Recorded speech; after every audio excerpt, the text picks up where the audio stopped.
Are you Louis Carmona? Is that who you brought in? Okay. Good morning, Your Honor. This is Alan Figueroa, State Certified Spanish Interpreter. All right, good morning. This is Judge Schreiber. We are going to handle some interpreter cases here at the jail this morning. So would you call the first case? Or do you call the case? All right, let's just call the case Luis Antonio Hernandez Carmona.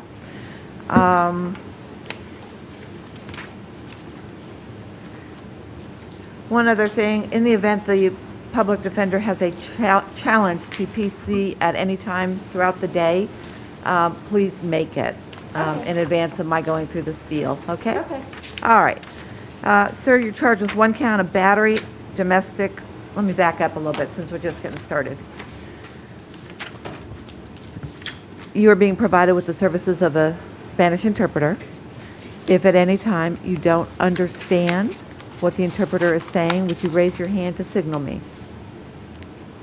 Do you understand that? Yes. Okay, thank you. And for everybody that's being called up today as well, they all have the right to remain silent.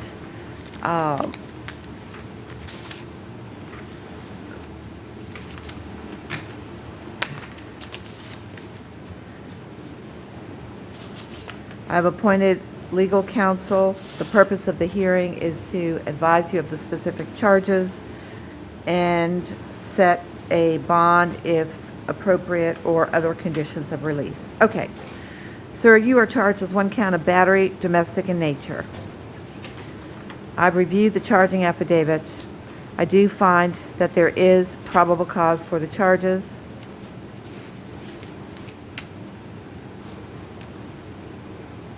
I need the sheets. I need those sheets. Yeah.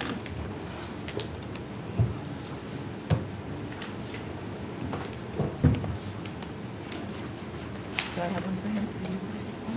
No, I didn't have anything. PTR, does he qualify for? He did not, Your Honor. Yeah, okay. All right, bond is set at $1,000. You're ordered to have no contact with the alleged victim, maintain separate residences in the event you reside together. If necessary, you may return in the presence of law enforcement to gather your personal possessions on a one-time basis. And are we going to give out dates?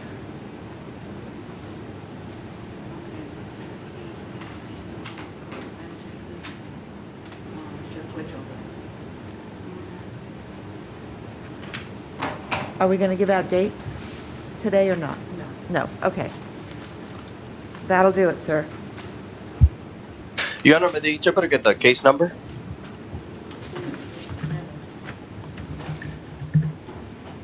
(2021) MM384. Thank you, Your Honor.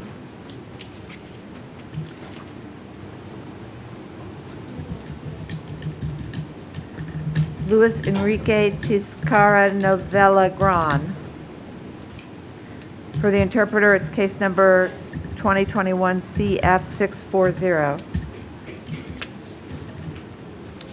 Sir, you are charged with the following: leaving the scene of a crash with injuries and DUI, property damage, or personal injury.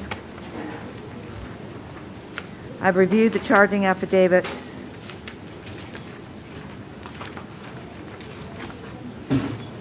And he does qualify for PTR, Your Honor.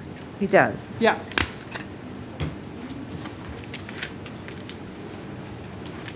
And I do find probable cause for the charges. I am releasing you under PTR conditions to include random urinalyses. You are ordered not to drink any alcohol or take any illegal substances as a condition of your pretrial release. And he just has to be informed he does have an immigration hold, Your Honor. Apparently you have an immigration hold at this time. And that is all. Do we have, I show that the next interpreter we need is a Creole interpreter. Sir, are you also a Creole interpreter? I am not, Your Honor. You're not? Okay. Only for stand by. Spanish. Stand by a second. Do we have any other Spanish interpreter cases that we need? May the interpreter be released? Over to Oslo and see if they have any cases, because they say they're ready. Well, I have all these folks sitting here now, so I'll get with them in just a minute. Okay. Um, That keep them for the duty cases. Oh, and they So could we be can just anywhere. keep going. Okay. No, I want to do the interpreter cases. We're going to switch over to Osceola. I want to just get the interpreter cases done while we have the interpreter on the line.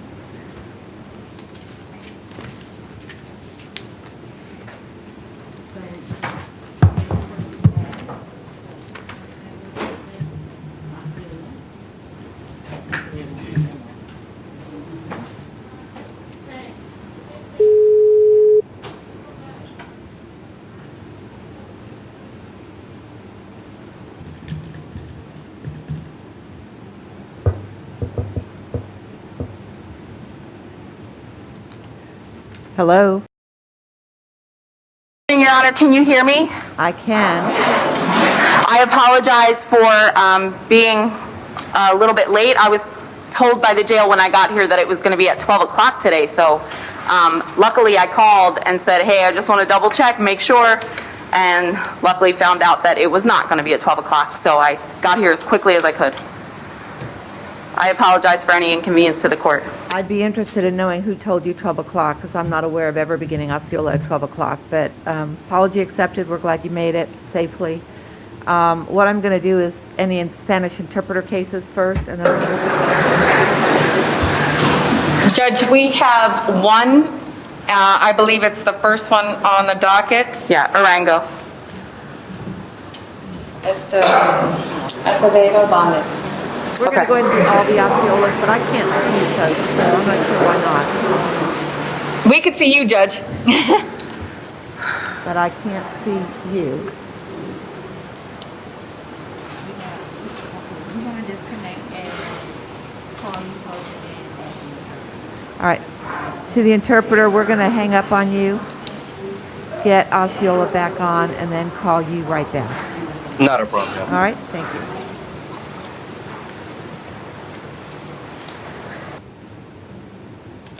So we're going to go ahead and just do the Osceolas since we finished the orange interpreters.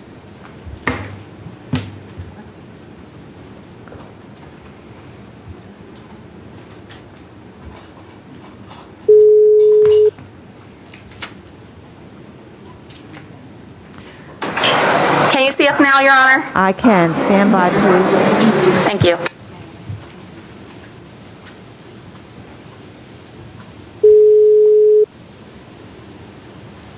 Do I have to The interpreter is share? back on the line, Your Honor. Good morning. Hold on. All right. Could I get appearances from Osceola?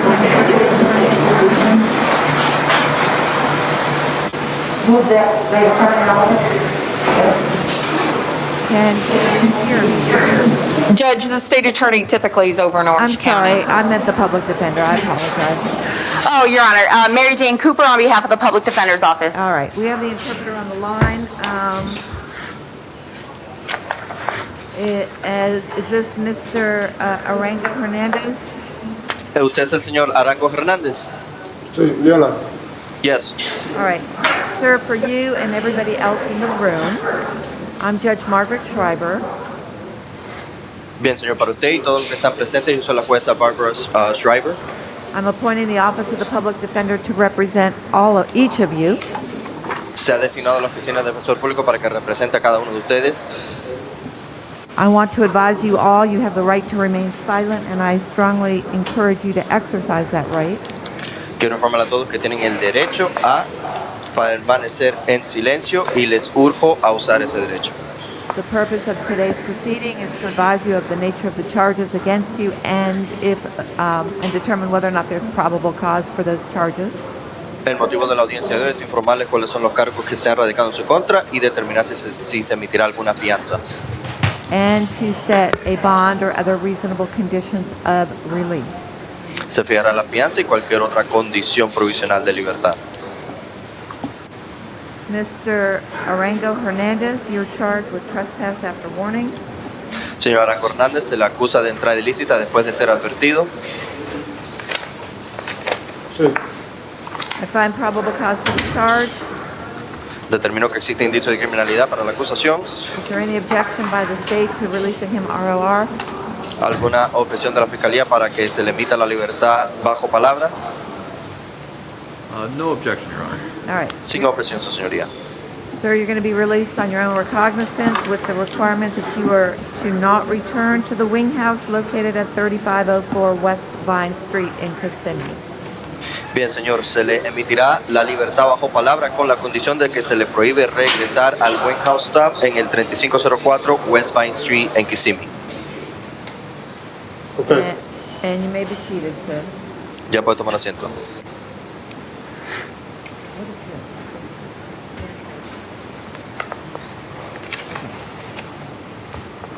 Do you want these? Do you keep them? Yeah, I'll use them. Okay. Do we have any need for any other Spanish interpreters in Osceola County? No, Your Honor. Mr. Interpreter, would you kindly ask if anybody, ask them to raise their hand if they have the need of a Spanish interpreter this morning? Sure thing, Your Honor. Si hay alguien que necesite el intérprete de español, levanta la mano, por favor.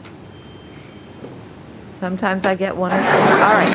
Your Honor, for the record, no hands. Thank you. Have a nice day, sir. Thank you, Your Honor. You as well. Have a good rest of your weekend. How do I hang up on him? All right. Anna Barnett.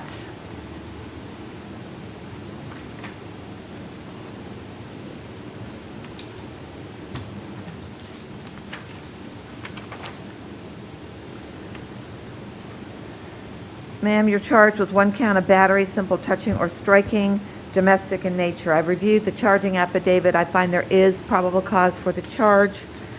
I have a note from PTR indicating no hostile contact is requested. Let me ask the public defender.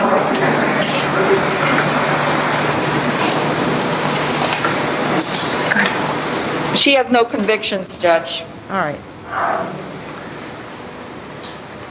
She does not qualify for PTR. It's bond with PTR, Judge. It's due to a 907, All right. but we're requesting the lowest monetary bonds in conjunction with pretrial release. All right, she's released under a bond of $250 with PTR conditions to include no hostile contact with the alleged victim. Thank you, Judge. All right. Aurelia Bowles.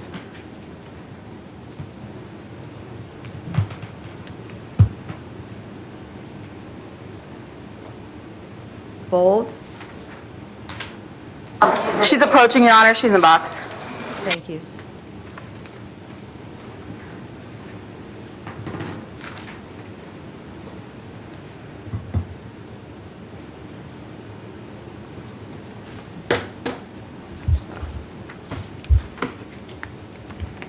All right, ma'am, you're charged with one count of grand theft in an amount greater than $750 but less than $5,000. I've reviewed the charging affidavit. I find that there is probable cause for the charge.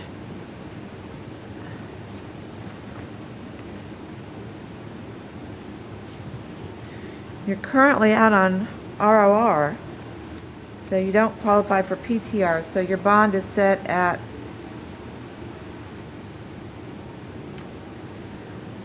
$500.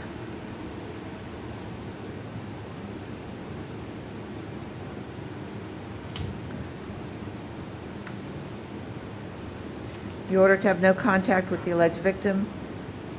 In the event you reside together, you're to maintain separate residences, but I don't think you do. That is all. Stephanie Brandon.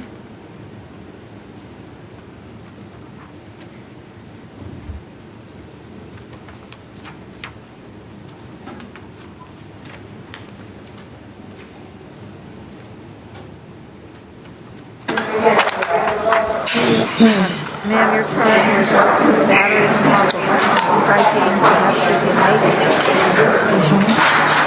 I reviewed the charging affidavit. I find there is probable cause for the charge. The bond is set at $1,000. You will have no contact with your alleged victim. Judge, Ms. Brandon has no convictions.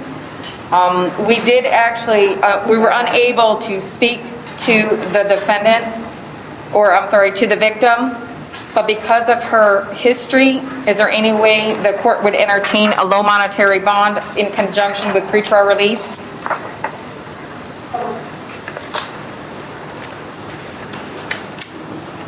I would. Thank you. So we'll do $250 plus pretrial release, plus no contact with the victim, plus maintain separate residences. I know y'all are,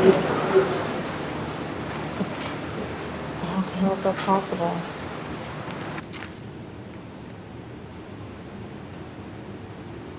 I don't know whose residence it is, but in the event you need to return on a one-time basis with law enforcement to gather your personal items, you may do so. Your Honor, Mary Jane Cooper from the Office of the Public Defender. Ms. Brandon actually resides in the place where she was arrested from, 4964 Castle Street East.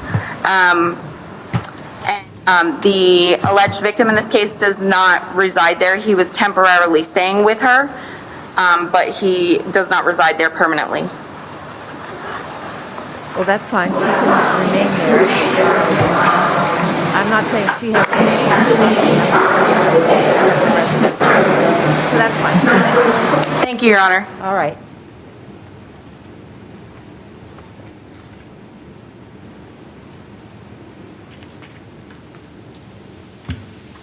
Nadine Brose.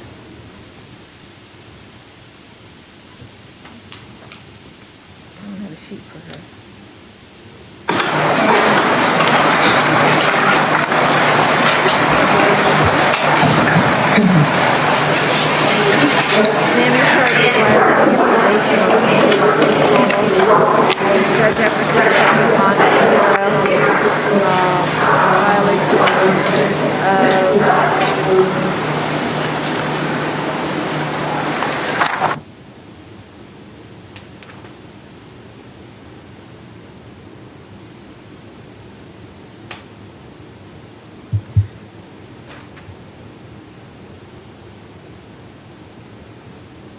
Well, I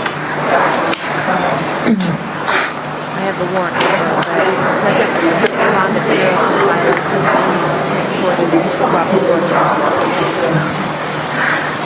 Your Honor, Mary Jane.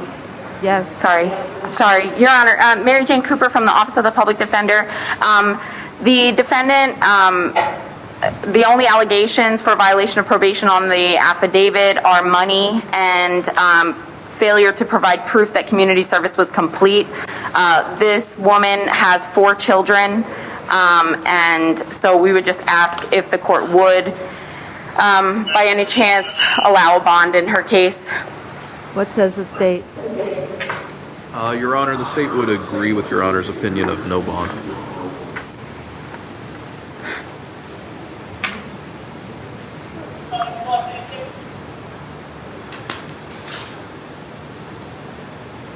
When was this warrant issued, folks?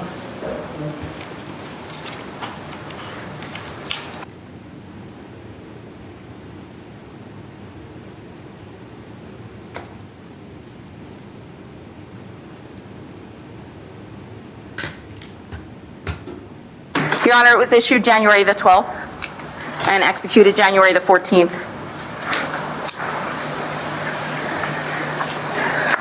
I expect Judge Epperson had reasons for issuing the no bond, so I'm not going to modify his warrant at this time.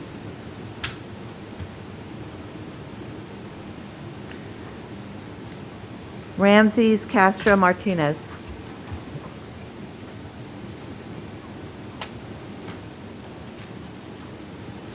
Castro meets the criteria for pretrial release. His last conviction was in 2005. Would the court consider a direct release? How about I tell him that we're here because of the warrant that was issued for fleeing to elude the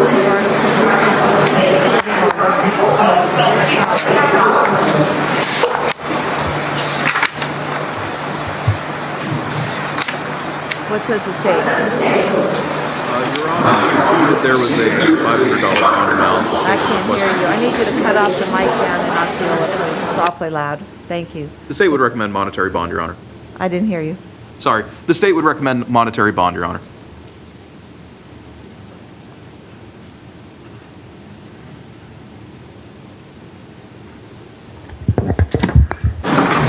Your Honor, Mary Jane Cooper from the Office of the Public Defender.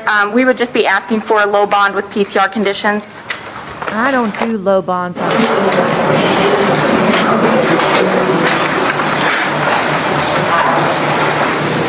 Here's the problem. Here's the problem. The allegations in the affidavit for the arrest warrant indicate the vehicle began to accelerate at a high rate of speed and traveled through a red light, blatantly ignoring the traffic stop with complete disregard for the safety of the motorist, while law enforcement was following with lights, overhead lights, and siren activated. That's a problem. I'm setting bond at $5,000 with PTR conditions. And on the driving with the suspended revoked license at $500 with the order that he not drive without a valid license. Judge, on count 2 with the DeWillis, is that with pretrial release as well? No. Thank you, Judge. John Dorlando.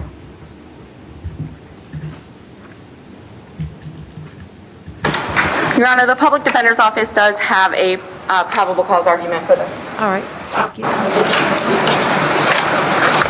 Certain charge, let me hear from the argument. Thank you, Your Honor. I would just like to indicate that under Florida Statute 784-07, subsection 2B, battery on public transit employee or agent, this should be listed as a third-degree felony, not a first-degree felony, as is charged on the charging affidavit. The defendant has no criminal history, so I would just be asking for a low bond. The PC was on the actual charge. It's charged as a first-degree felony on the affidavit. He also meets the criteria for direct judge.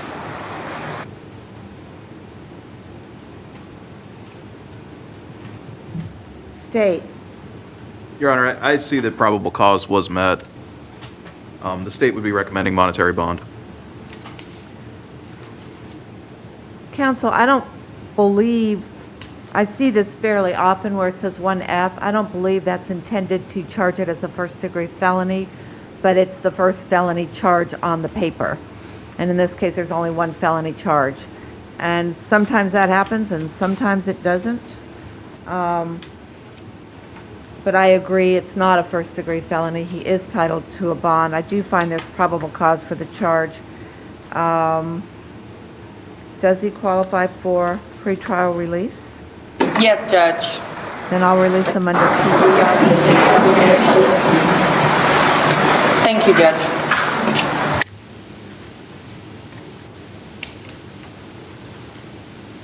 Kyra Harmon.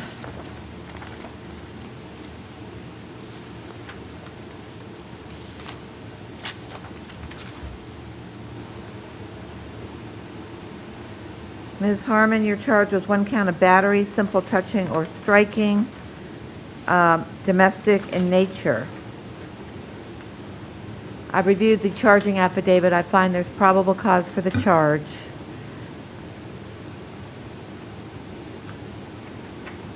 I don't have a history, but I do note that there were prior DV charges involving, there were not private DV charges.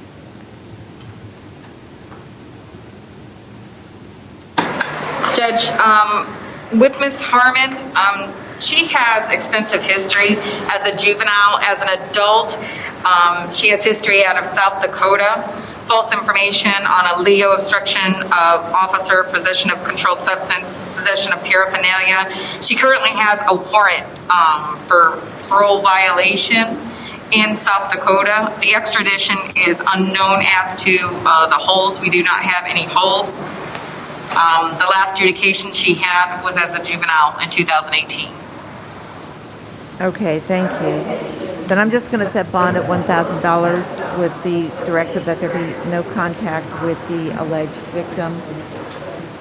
If they reside together, they're to maintain separate residences.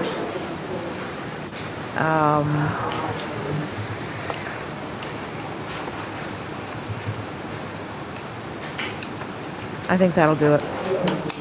Thank you, Judge. Hector Miranda.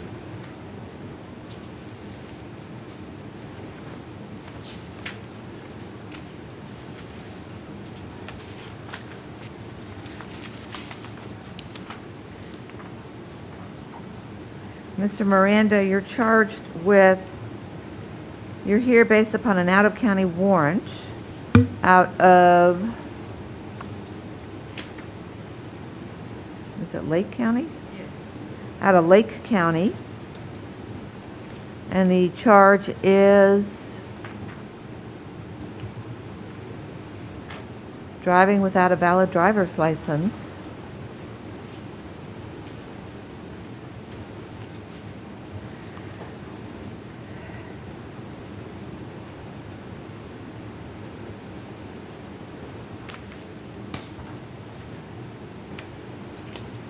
The warrant indicates they're willing to transport him to Lake County, so here's what I'm going to do.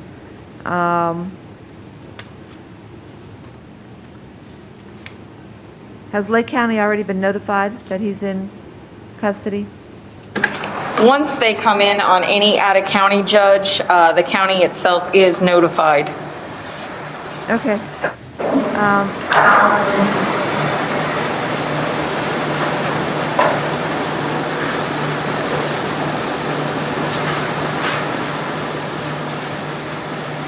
Well, he's to be held until such time as he's extradited to Lake County.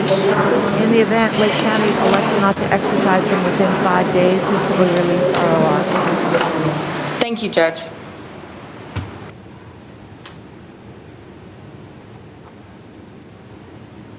Dana Neal.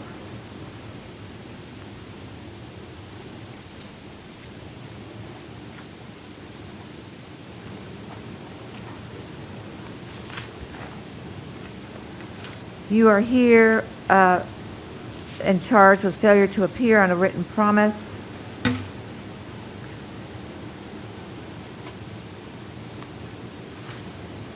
Specifically at your VOP sentencing, the underlying charge was no valid driver's license. The warrant set your bond at 0. Well, it will remain.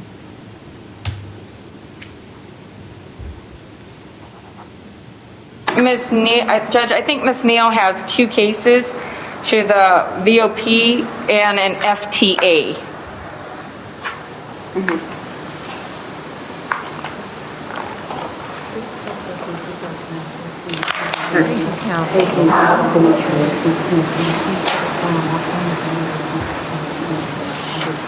And the violation of probation and/or community control, the issuing judge set the bond at $500. Your Honor, Mary Jane Cooper from the Public Defender's Office. With regard to the count of 13 CT 1727, that case number for failure to appear, I would just like to ask, I know it is a 0 bond, the defendant's child was murdered in September of this year. She is undergoing counseling with her other 6 children, and the defendant has no other way to provide child care for her children. I understand that the bond has been set at 0. I would just ask, based on the fact that she hasn't picked up any new law offenses in the duration of time, I would just ask for mercy from the court. State. Your Honor, the state would be willing to entertain a cash bond if it was within Your Honor's discretion here. All right. I will set a cash bond on the failure to appear of $2,000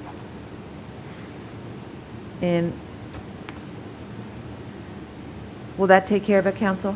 That's perfect. Thank you, Your Honor. So $2,000 on the failure to appear and $500 on the VOP. Yes, ma'am. Correct. Thank you Yes. so much. All right.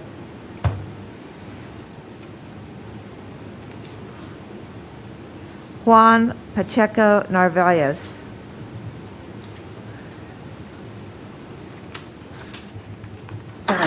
Your Honor, he refused. He'll be reset. Amy Gladney.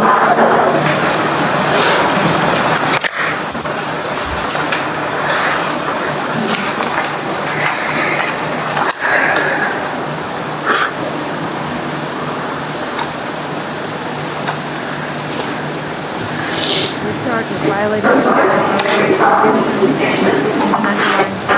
violence case and your bond.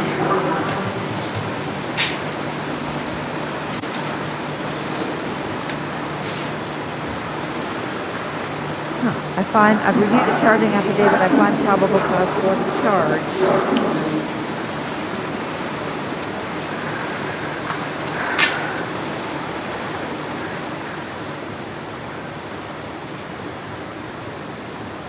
Your Honor, Mary Jane Cooper from the Office of the Public Defender, if I may. You may. In 20 MM 2660, the defendant was picked up on a DV battery, and there was a no contact order issued. That case was actually no infoed by state action on December 17th. I do realize that there was an allegation of contact on December 10th while that case was still pending, but I would just like to ask for mercy from this court. She does have one other open case, which is 20 MM 2988. It's a resisting, which it appears she qualifies for diversion. So I would just like to ask, I know that it's typically to remain at 0 for this type of charge. However, I would like to ask for a monetary bond or PTR if she qualifies. So you're Judge, saying there was no info when? December 17th? Yes, Your Honor, that's correct. And she picked up this charge on December 10th? December 10th. Yes, 1 week prior to it being dropped by the state. State, what say you? We would defer to Your Honor's discretion on this, Your Honor. Judge, Officer Dunkirk from pretrial release, she's actually out on 2 cases. As Ms. Cooper said, while she got picked up on that new charge for resisting without violence, she also got picked up for an additional charge, violation of pretrial conditions, similar to what she is in here for today. She's currently out on bond on the 2 cases, 20 MM 2988, as Ms. Cooper said, and 20 MM 2989. We were unable to contact the defendant, or the victim, my apologies. It's the same victim in all 3 cases.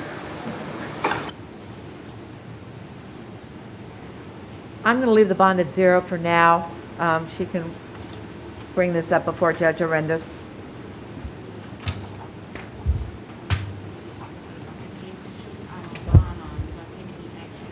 I'll take no action on the other counts, on the other cases.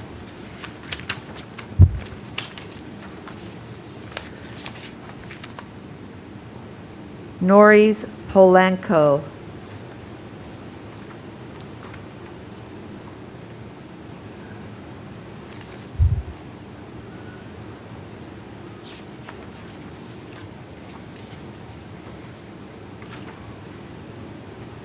Sir, you're charged with 1 count of battery, domestic by strangulation, and 1 count of battery, simple touching or striking.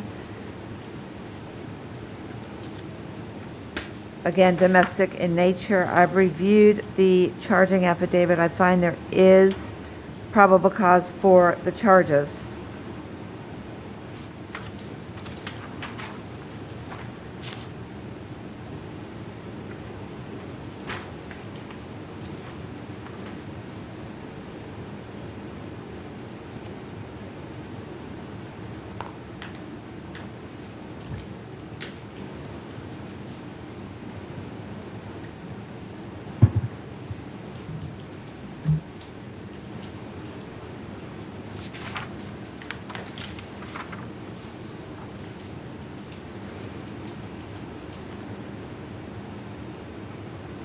What says the state as to a bond recommendation? Your Honor, we could recommend a cash bond.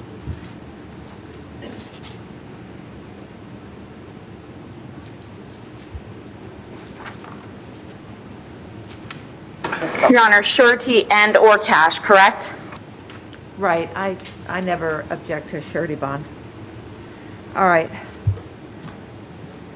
Bond on count 1 is set at $2,500. Bond on count 2 is set at $500. There's to be no contact with the alleged victim, maintain separate residences.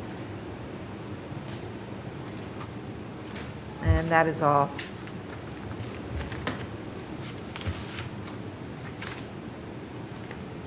Jose Ramos.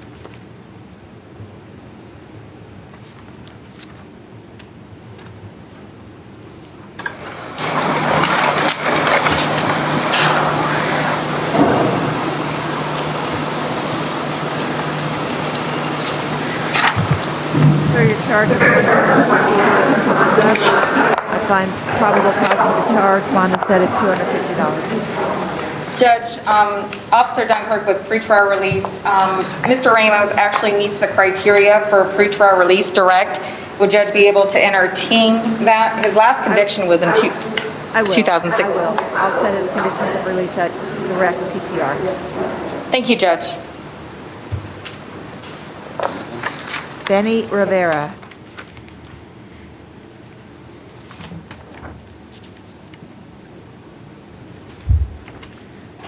Mr. Rivera, you're charged with fleeing and eluding a law enforcement officer with lights and sirens activated, driving suspended, revoked. I reviewed the charging affidavit. I find there is probable cause for the charge. The bond is set at $5,000, fleeing and eluding count. It is set at $500 on the misdemeanor count. Judge, he meets the criteria for direct pretrial release. Would court be able to entertain maybe a lower bond in conjunction with pretrial release?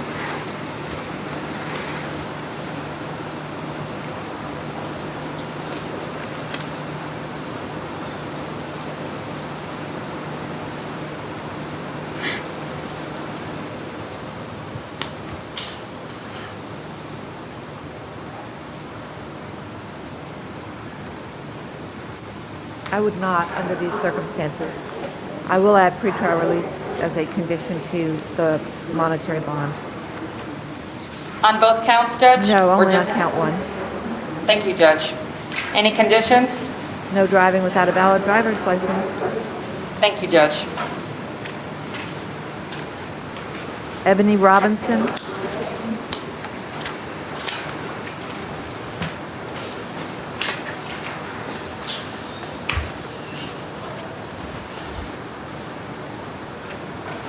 You're charged with 1 count of battery, unlawful touching or striking, domestic in nature. I've reviewed the charging affidavit. I find probable cause for the charge.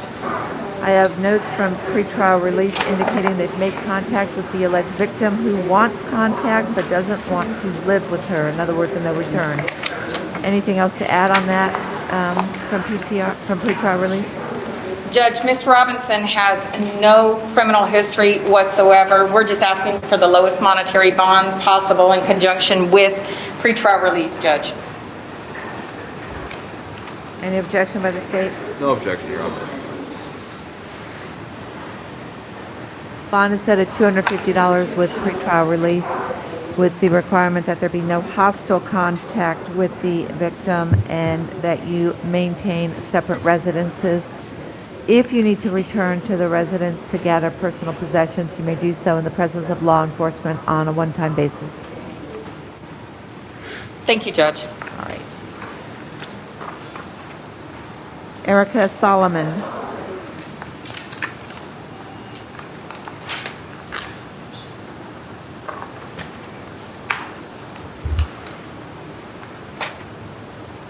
You are charged with, you're here because of an out-of-county warrant, charged with failure to appear, underlying charge is retail theft. That warrant set your bond at $250. Thank you, Your Honor. All right. Jennifer Turner.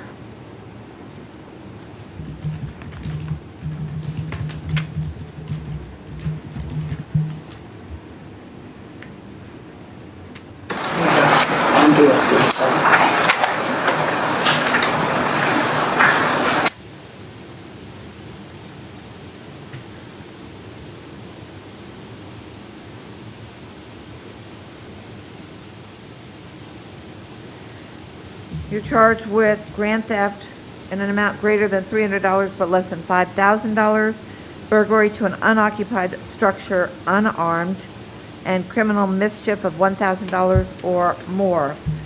Probable cause was previously found by Judge Dubois, who set your bonds as follows: $150 on count 1, $3,500 on count 2, $100 on count 3, for a total of $3,750. And I'm going to leave it there. I'm also going to add the condition that you not return to the location of this incident, which is the Heavenly Washer Laundromat on Old Pleasant Hill Road in Point Siena. Your Honor, Mary Jane Cooper from the Office of the Public Defender. With regard to count 3, which is the criminal mischief count, when an information was filed by the state on November 14th of 2018, they no-infoed that count. Then I don't have that information, but is that the case, state? I can double check this, but I don't have that information in front of me either.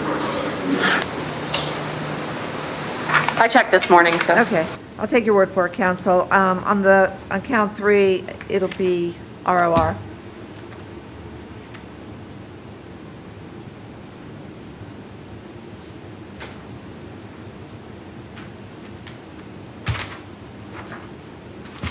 Jalek Scott.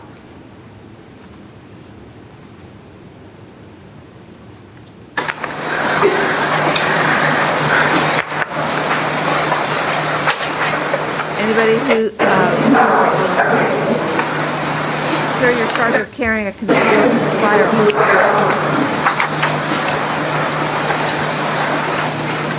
Probable cause was previously found, and your bond was set at $3,500. Your Honor, if I may, Mary Jane Cooper from the Office of the Public Defender. I would just like to argue that there is not probable cause on a third-degree felony for carrying concealed firearm, based on the fact that although the weapon was within reach, it was also within the reach of others. It wasn't concealed. It was in ordinary plain sight. It was not on his person. It was not hidden. He made no attempt to conceal the weapon. I would argue that the state may have probable cause for first-degree misdemeanor, possession without a permit, but not for a third-degree felony, and would be asking for a reduction in bond. State. Your Honor, unfortunately, I don't have the facts in front of me. I'm looking into this case at the moment. You don't have what? The arrest affidavit is not in front of me with the paperwork that I was provided this morning.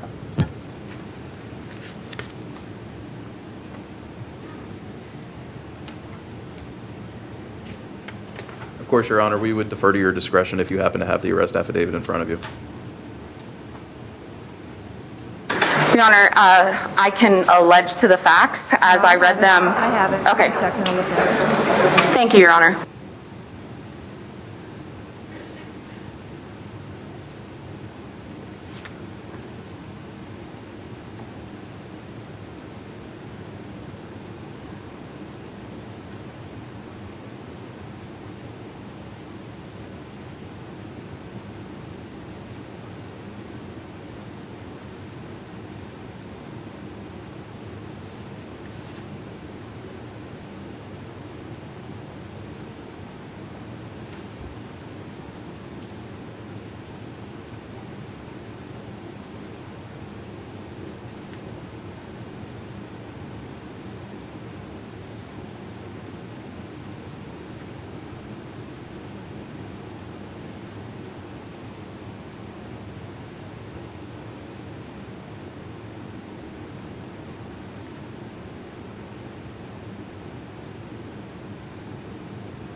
State, here's the specific allegation for this charge.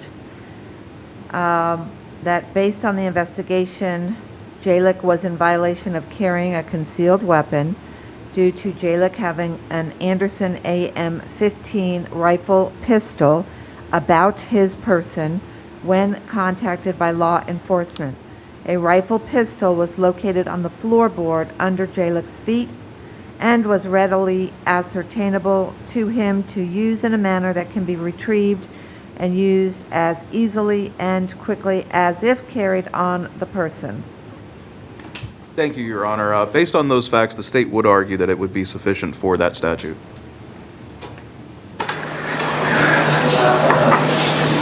Your Honor, if I may, just to reiterate, earlier in the facts of that arrest affidavit, it does specifically indicate that it was within the reach of two others who were sitting in the back seat as well, that it was visible upon their approach to the vehicle. It was not concealed in any way. It was in ordinary sight. It was not actually on his person. It was underneath his feet as well as underneath the feet of two other persons who were arrested with concealed weapons actually physically on their person, on them physically. He made no attempt to conceal, and I believe this falls more appropriately within the purview of a first-degree misdemeanor.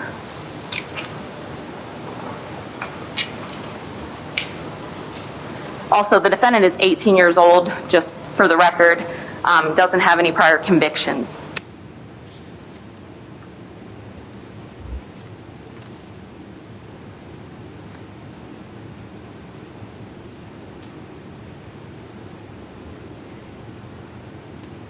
In light of the fact that another judge has already found probable cause for this charge, I would prefer that you file the appropriate proceeding for the full hearing before the assigned judge. So at this time, I'm going to leave it as set in the warrant. Johnny Taylor.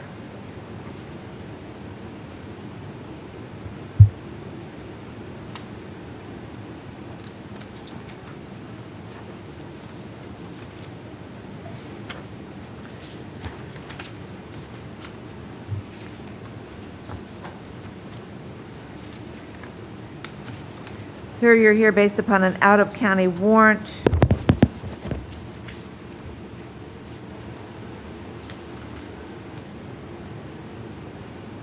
Issued for tampering with a witness to hinder communication, battery, and DV. Your bond was set.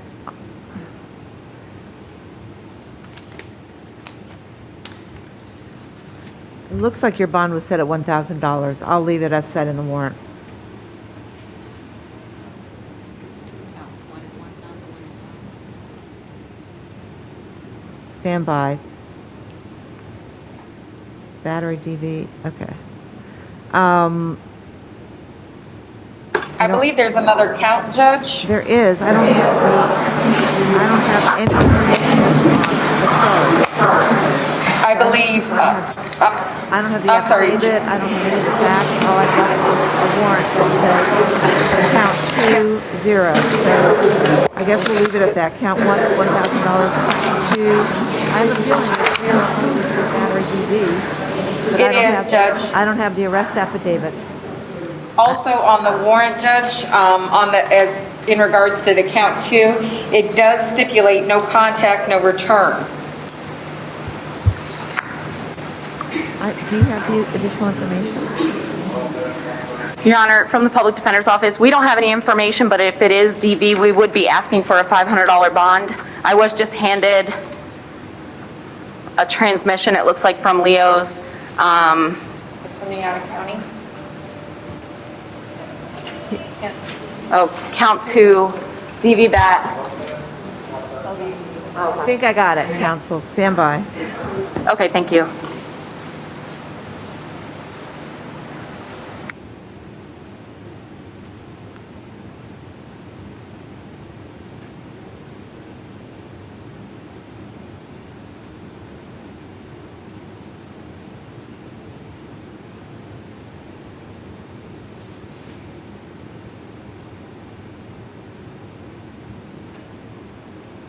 All right. So I'll leave bond at $1,000 on count one. I'm going to set it at $500 on count two with the criteria that there be same criteria as issued in the original arrest warrant, no contact. What was the other one, counsel? No return. No No return, contact, Judge. no return, maintain civil. Thank you, Judge. Terrell Taylor.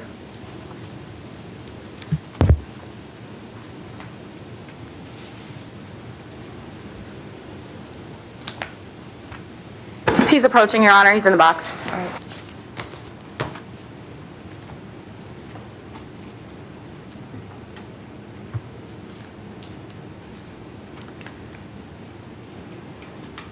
So you're charged with possession of a controlled substance without a prescription and possession and/or use of drug paraphernalia. I find probable cause for both of the charges.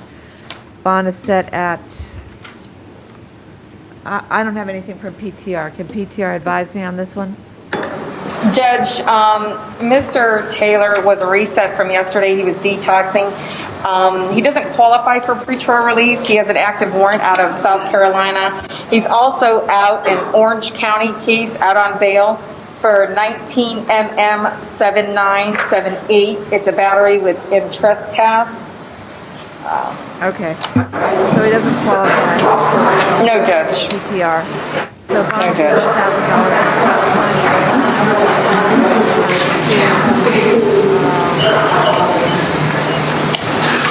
Are you going to be taking any action on the Orange County? The Orange County case is not a drug case. No, Judge. It's a battery and trespass. He was released September of last year. Sir, one of the conditions of your release is that you not pick up any new charges. You've done that, so I am going to find a non-view violation of your conditions of your release and revoke the PTR, revoke the bond in that case. Counsel, do you know what the bond amount was? I don't, Your Honor, but Give me one moment, Judge. PTR is looking, Your Honor. Sorry. I believe it's 500 on each count, Judge. How many counts are there? There's two, Judge. All right, then I'll give him a new bond. I'm going to just double the original bond based on the new charges. Thank you, Your Honor. $1,000 on count one, $1,000 on count two, Judge. Yes. Thank you. Is there anybody else left that hasn't been addressed? No, Your Honor. Okay. Thank you very much. Have a great weekend. Thank you, Your Honor. You do the same. See you tomorrow at 11. 11. We're going to take a 5-minute break so I can go get my bottle of water. All right, I'll be right back. You can line everybody up.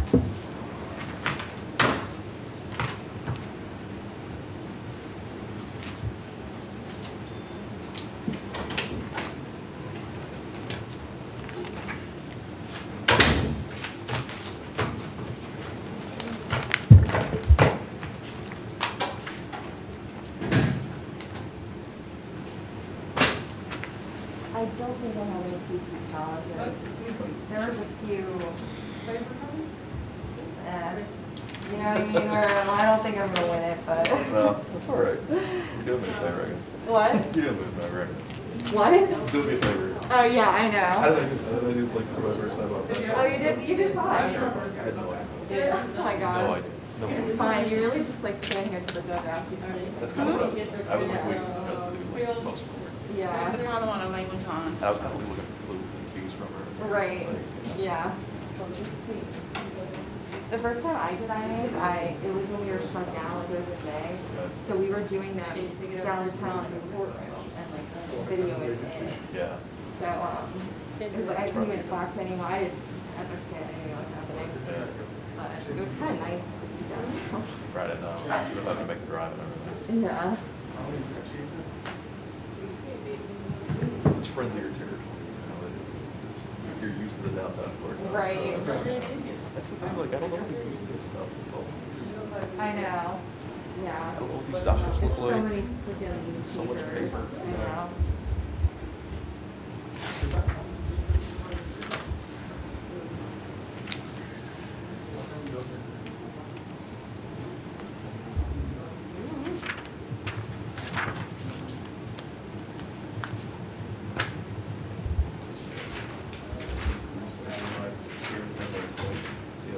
You'll be fine. I'm not gonna do any challenges anyway, but I did actually review these like very, very quickly. Yeah. Back in the office, and I didn't, like, nothing popped out as immediately. There's a few. There's a few I thought you might have challenged. there's They're all the kinds of- cannabis one. That one, there's so many, but it rings a bell. Yeah, that one, see, I just don't know if it's hemp or not. Right. The one I think I actually might challenge is Anthony White. It's the very last one on the docket. And it's a, Is that one like one of those ordinances? yes, and it's like disorderly, but he didn't fight anyone. I think I know what you're talking about. Yeah. But I mean, I'm just gonna ask for ROR on that one anyway. I probably wouldn't have picked that. Okay.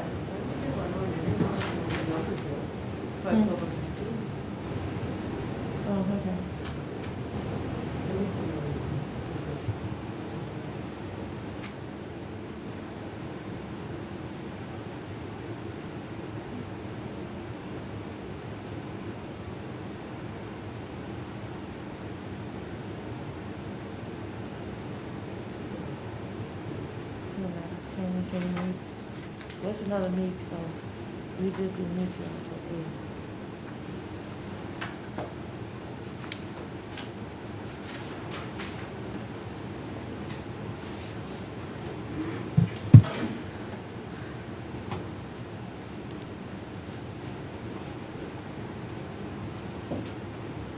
Come on, Miss Owens.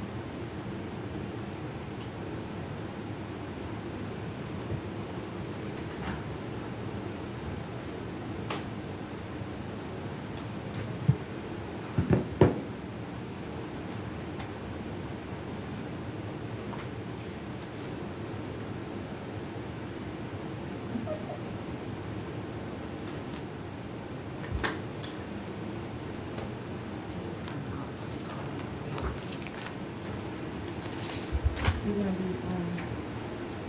you're gonna be,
And where are the payments? One here. Thank you. You're not gonna have one for the first three. I'm sorry. You're not gonna have a payment for the first three. That's fine.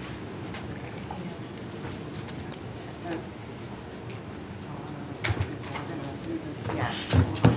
Wait. I'm gonna call them which one for the 300.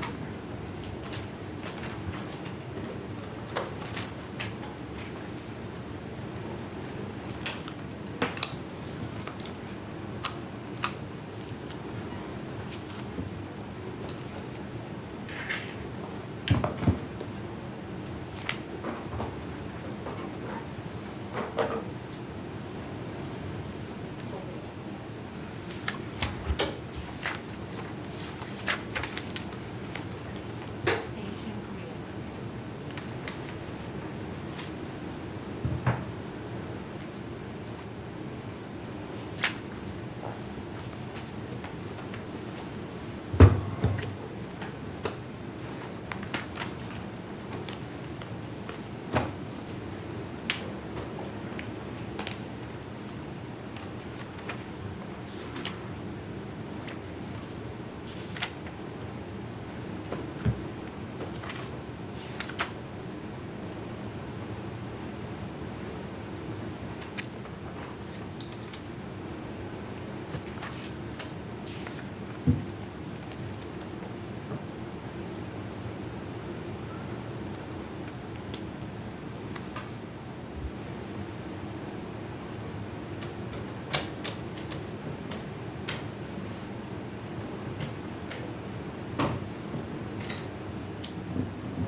Okay, this is a court proceeding, you just need to you can translate to the defendant what they have to say.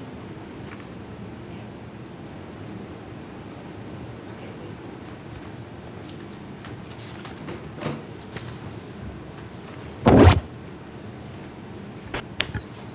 She's on. All right, may I have the name of the interpreter, please? Thuis. Theres. Okay. Calling the case of Maximilian Klaver. Sir, you are charged with one count of simple trespass. Ok, allô, bonjour. Bonjour, Bonjour. bonjour. Moi, relais Thérèse, moi-même, c'est interprète là. Monsieur, yo chargé ou parce que ou te trespasse ou te trespasse ou t'allé alors quand pas supposé aller. M'pat Ou laisse ça trespasse. m'pat connaît parce que vous dites me gen nan 2100 qu'on y a là c'est nan 2300 c'est la shopping bag machine sont handicapé mais c'est sous chaise roulante moi. I did not know because they told me 2100. Okay. And it was 2300. I don't know. I don't have car. I'm an handicapped person. All right, let's start over. Sir, you have the right to remain silent. Anything you say can be used against you, and I don't want you to tell me what happened that day. Okay, monsieur, ou gen droit pour I'm sorry. Ou gen droit pour capable rester silence n'importe ça yo di ou n'importe ça yo di ou gen droit supposé rester silence. M'pas besoin pour raconter ça qui t'est passé. Yo capable d'utiliser n'importe ça dit contre vous. I've Oui. also appointed the Office of the Public Defender to represent you today. You're, oh, I'll wait. OK, moi j'ai un public défenseur d'avocat public là qui pour représenter aujourd'hui. Oui. Your Honor, Yes. we would be asking for ROR on this charge based on the allegations in the arrest affidavit. Is there any objection by the state? Your Honor, there would be an objection. This is going to be the defendant's 10th arrest in the last 24 months. I don't know if ROR I can't necessarily. hear you. You need to Sorry. hear my mic. Sorry, I know. This is going to be the defendant's 10th arrest in the last 24 months. So, Your Honor, at this time, we would not, we would be objecting to an ROR.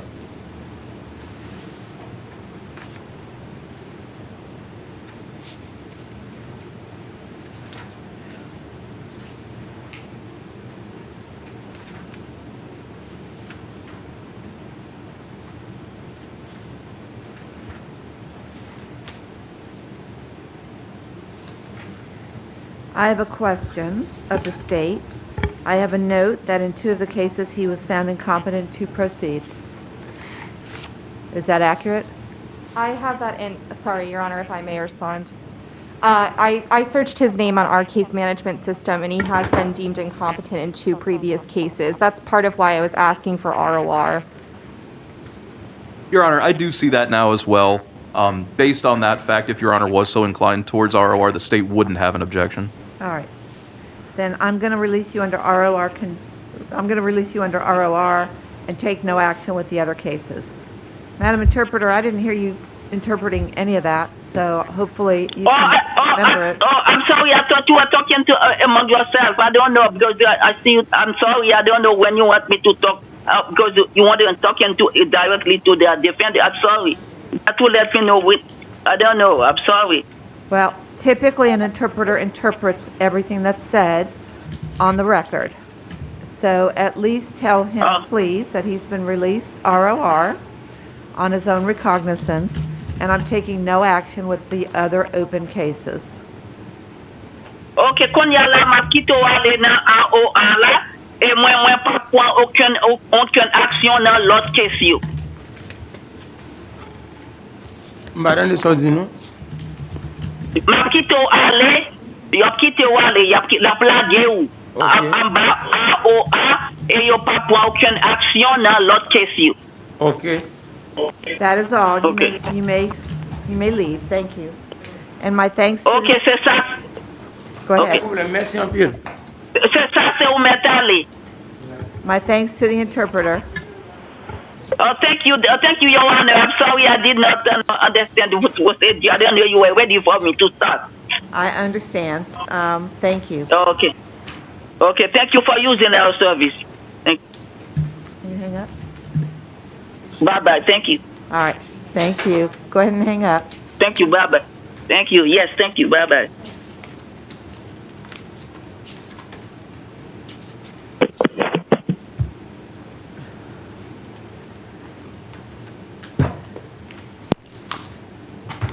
I don't think she's hung up. And I don't have a way to hang up on this because I didn't call her. Okay. All right. So we're going to do the move-ups, I guess. Derek Kuntz, K-U-N-T-Z. All right, he'll be reset when available. Carrington Kalebi.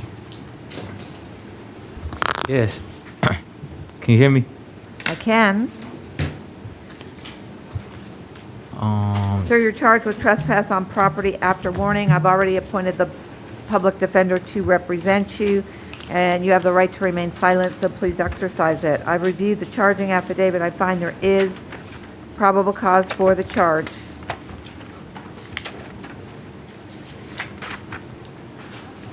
Your Honor, if I may, I would be asking for ROR on this charge as well, based on the allegations in the arrest affidavit.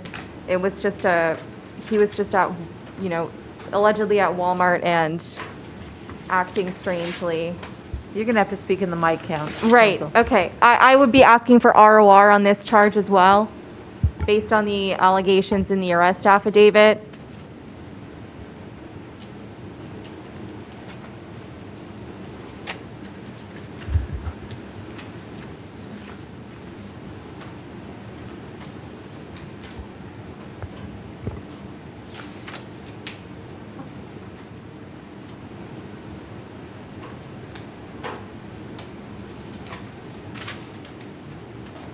Well, he was on the property allegedly when he had previously been trespassed from the property.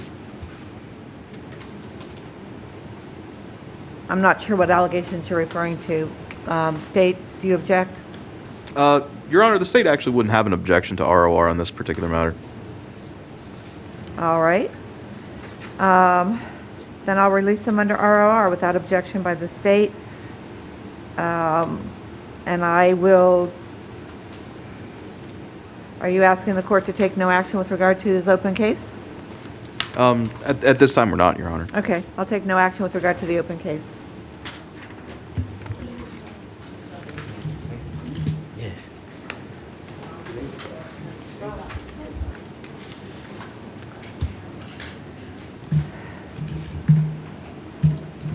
John Clark. Sir, you are here based upon a warrant for abuse of the elderly or disabled adult, battery, and violation of your pretrial release conditions on a domestic violence case.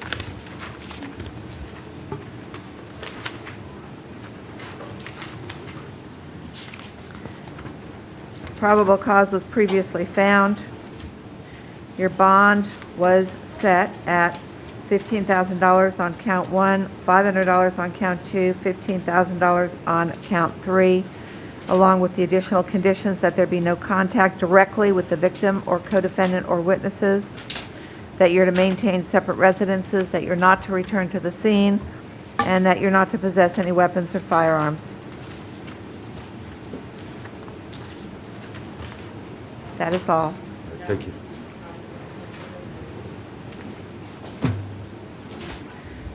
Shanika Gardner.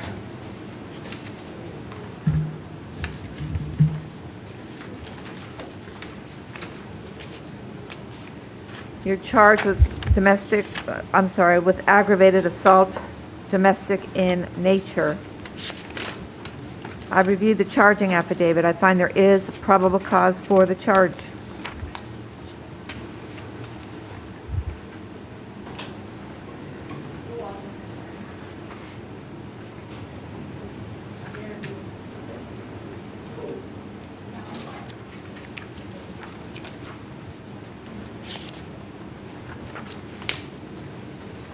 Bond is set at $1,000. You're to have no contact with the alleged victim. Maintain separate residences. And you may return on a one-time basis to gather your personal possessions if need be. And you're to possess no weapons or firearms, if I didn't previously say that.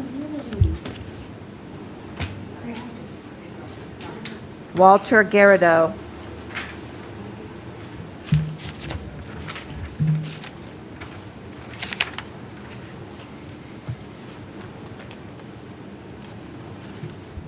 Your Honor, I believe on the Miss Gardner, if we could go back, that's her residence and the alleged what? victim.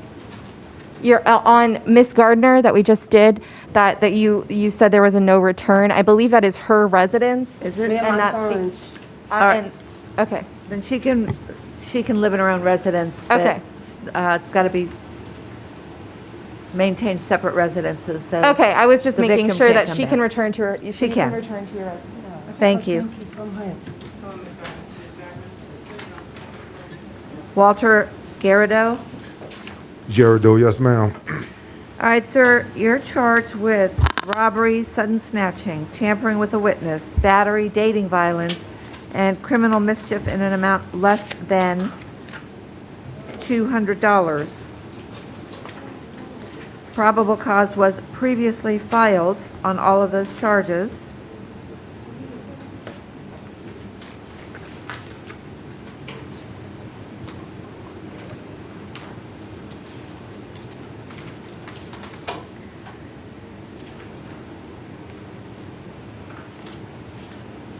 Bond is set at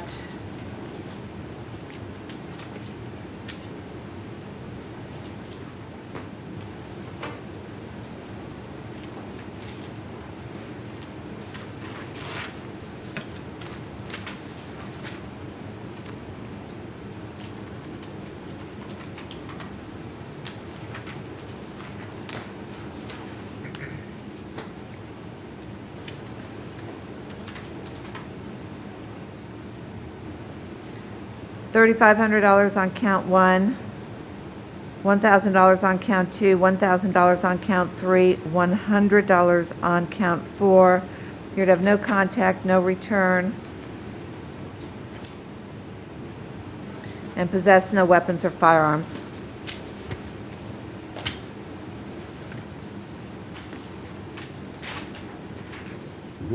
Tariq Glover.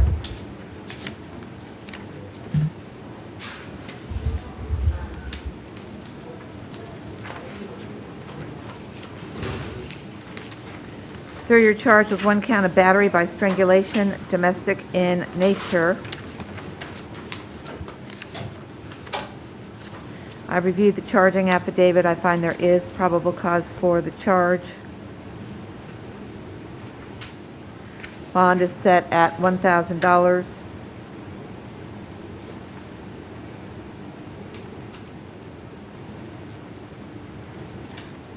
You're to have no contact with the victim, maintain separate residences, no return to this residence except on a one-time basis in the presence of law enforcement, possess no weapons or firearms.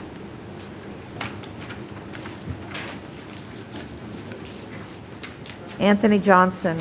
Yo, Ma. What's she at? Mr. Johnson, you're charged with aggravated battery on a pregnant person and false imprisonment, domestic in nature. Probable cause was previously found. So we're here only to address the conditions of your relief. Ma'am, what is your name, please? Shannon Jones. I can't hear you. You gotta speak into the mic. Speak into the mic Shannon loud. Jones. Can you hear me? Barely. I need you to get closer to It's that Shannon mic. Jones. All right, Ms. Jones?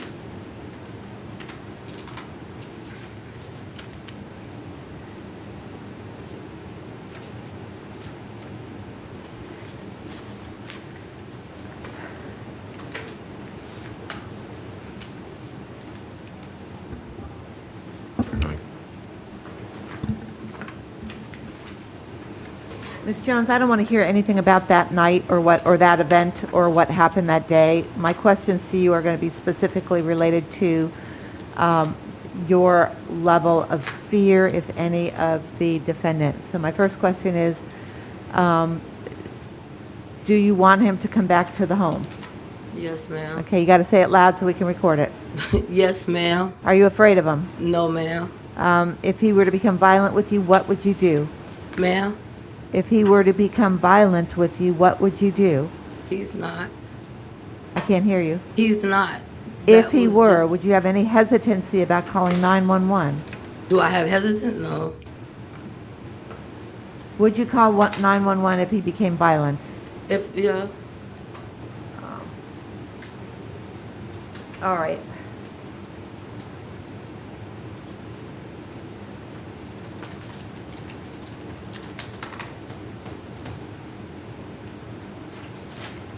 PTR.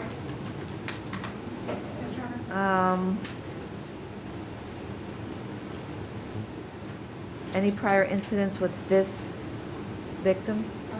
He has multiple prior DV cases. Into the mic, please.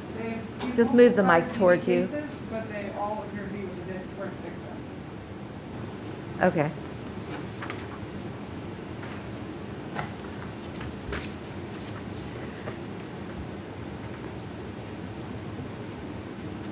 What says the state on bond?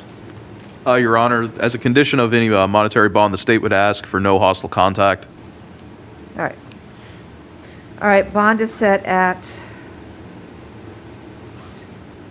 $2,000 on count one, $1,000 on count two, with the requirement that there be no hostile contact with the alleged victim. And you will get a piece of paper that explains what hostile contact means. Thank you, ma'am. Thank you.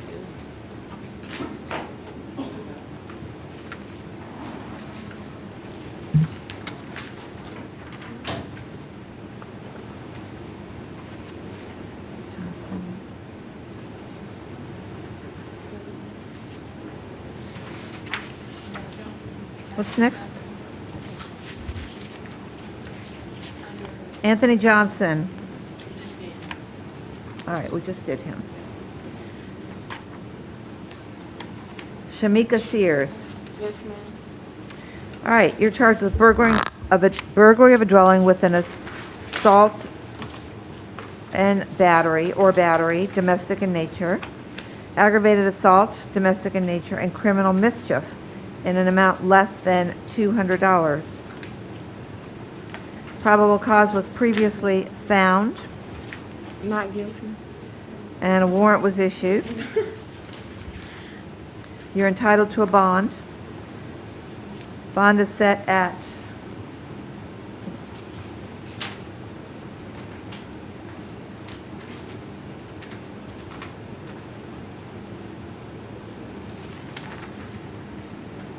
you have significant community ties. You're still a full-time student at this time? I'm sorry, can you repeat? Are you a that? full-time student still?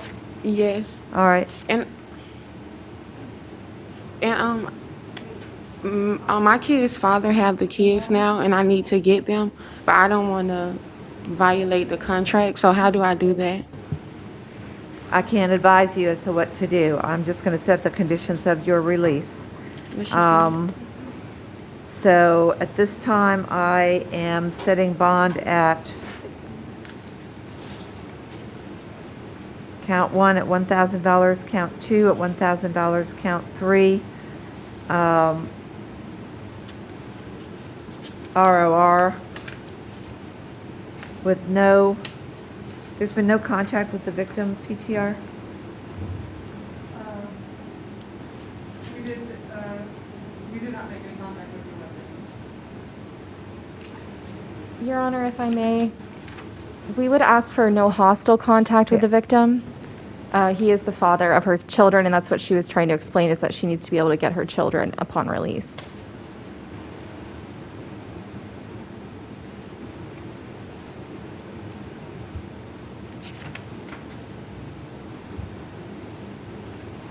Problem is, she's the alleged aggressor. She went over to his house with the bottle and allegedly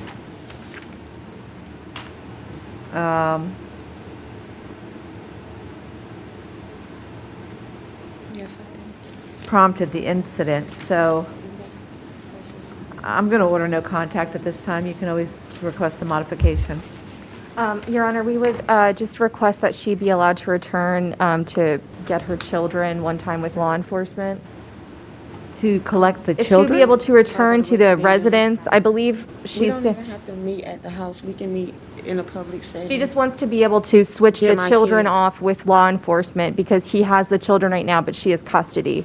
So if she can, with law enforcement, if you would allow that, even if there's no contact. I will in the presence of law enforcement. Okay. So do I have to call an officer? Yes. Where do I sign? 'Cause you was talking- Cecil Smith.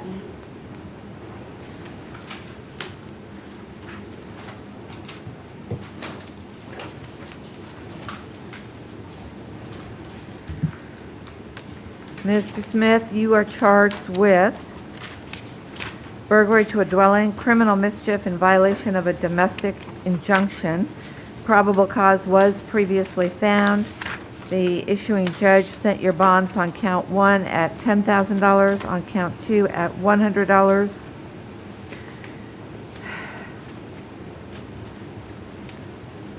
And on count 3 at 0, but you are entitled to a bond on violation of the domestic injunction.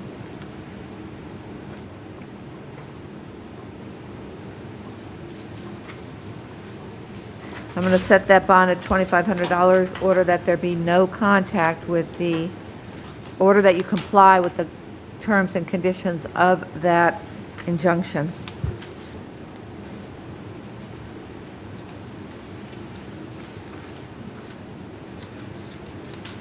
Valentina Spicoli. Mental health. All right, reset when available.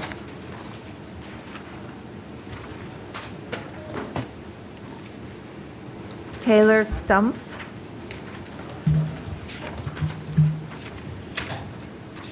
All right, you're charged with aggravated stalking after an injunction and contempt of court by violation of an injunction and stalking. Probable cause was previously found. The issuing judge set your bond at 0 on both counts, but you are entitled to a bond. Okay.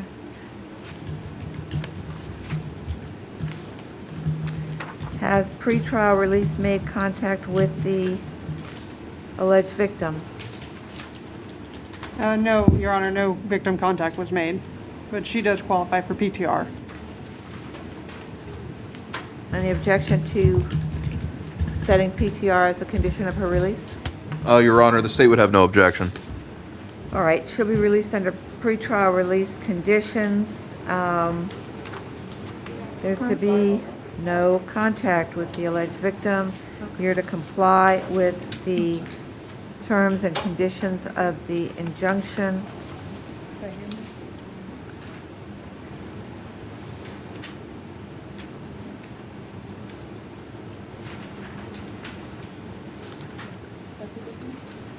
Hold on a second, folks.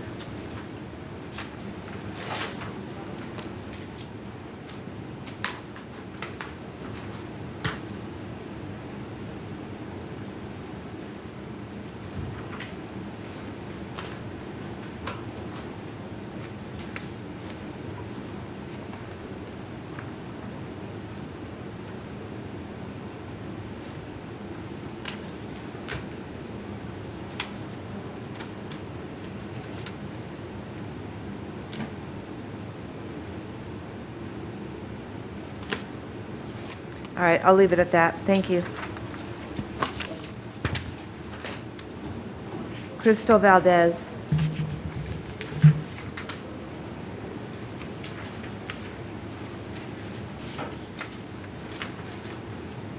Ms. Valdez, you're charged with aggravated battery with great bodily harm, battery, domestic in nature, and criminal mischief.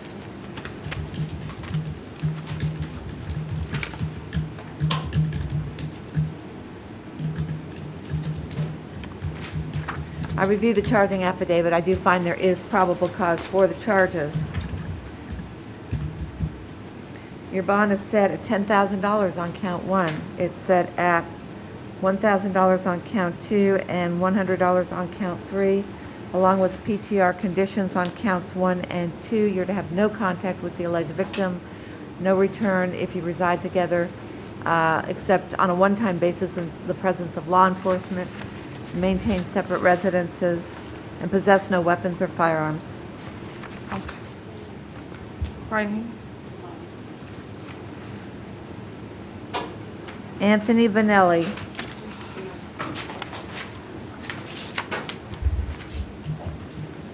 Mr. Vanelli, you're charged with throwing or shooting into an occupied structure or dwelling and aggravated assault with a firearm, domestic in nature.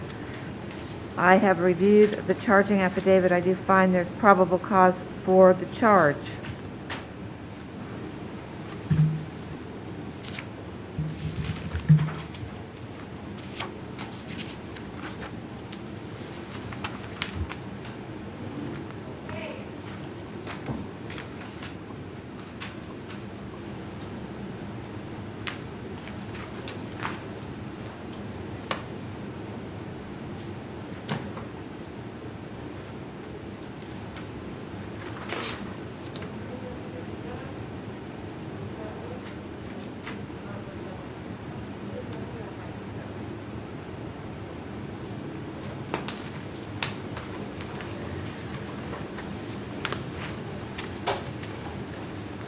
Bond is set at $2,500 on count 1, $1,000 on count 2. You're to have no contact with the alleged victim. You're to possess no weapons or firearms as a condition of your release.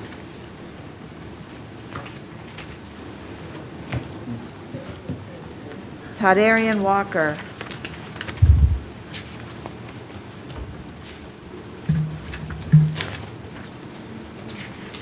Mr. Walker, you're charged with aggravated assault and violation of a domestic injunction. I reviewed the charging affidavit. I find there is probable cause for the charges.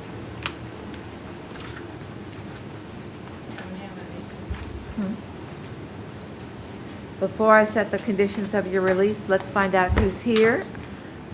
Would you state you're going to need to speak nice and loud into the microphone. And while you're inside that room behind the glass, when you get closer, if you need to remove your mask, you can. What is your name, please? Kiana Collins. Are you the alleged victim in this case? Yes. What Yes. was the question? Hold on.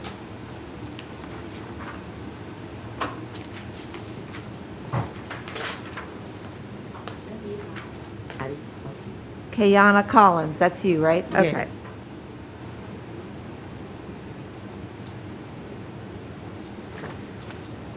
I don't want to hear anything about what happened that night, all right, or that during the incident. What I want to know is if you are afraid of Mr. Walker. Not really, and I just found out that I am pregnant, so I mean I don't know what to do from here. But I don't I'm not really like I was scared that night, but as of right now, no. Do you want contact with him? If it's dealing with the unborn child, yes. All right. Do you guys live together? No. All right. Do you have any doubt that you would call 911 if he were to become violent? No, I have no doubt. All right.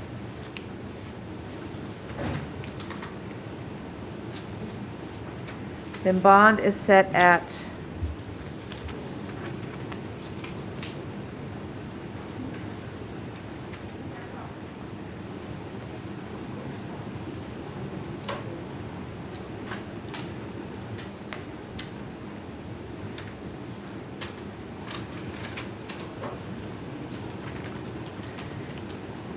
bond is set at $2,500 on count one, $1,000 on count two. I'm ordering no hostile contact.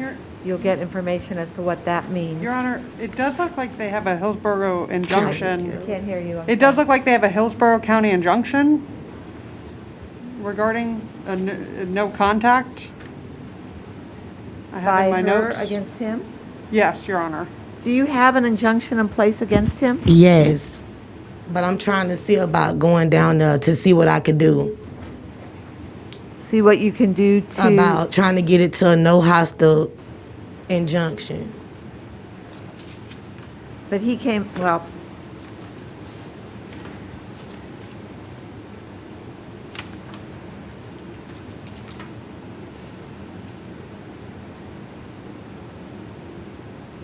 Do you have information as to when that injunction was entered? It looks like it was temporarily served 11/3/2020. And it was to remain, And it was... I don't have an end date for it, but it was served 11/3/2020. All right.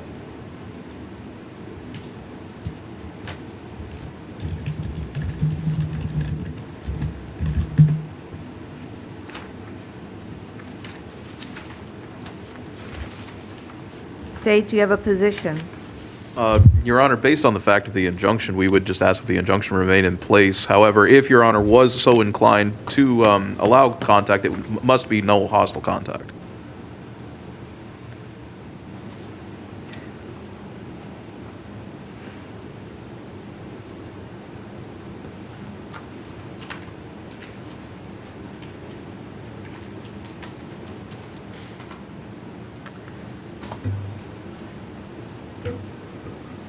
All right, I'm going to modify my ruling.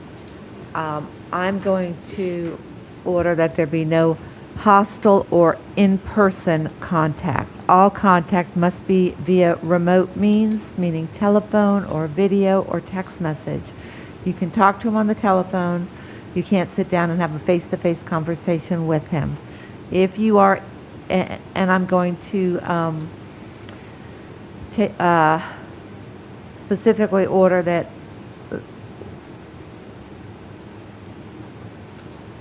no in-person contact means you're not to get within 1,500 feet of her. So you can't sit across the backyard and yell at each other, okay? So you can't get within 1,500 feet and have a conversation with her. And that contact must be non-hostile. So you can't get her on the phone and shout at her or yell at her, or send her threatening text messages or emails. All right? That'll give you the option of dealing with what you need to deal with, but I want you guys separated for now. All right? Thank you. All right. I show the next one is Jacavius Foster.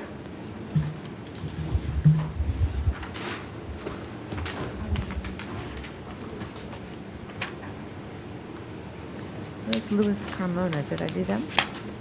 Louis Carmona. I don't have anything for that. Oh, he was Spanish? Okay.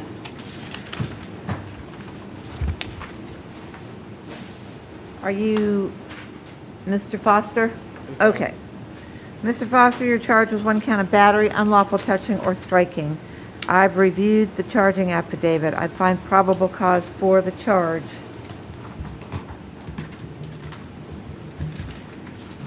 I'm going to set your release under PTR conditions with the requirement that there be no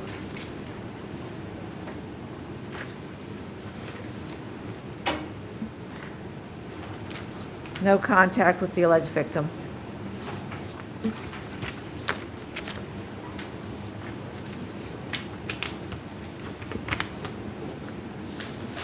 Emerson Pancho.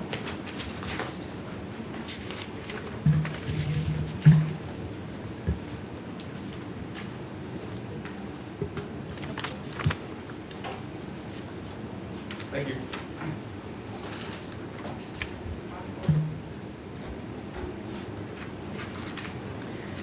Sir, you're charged with 1 count of battery, domestic violence.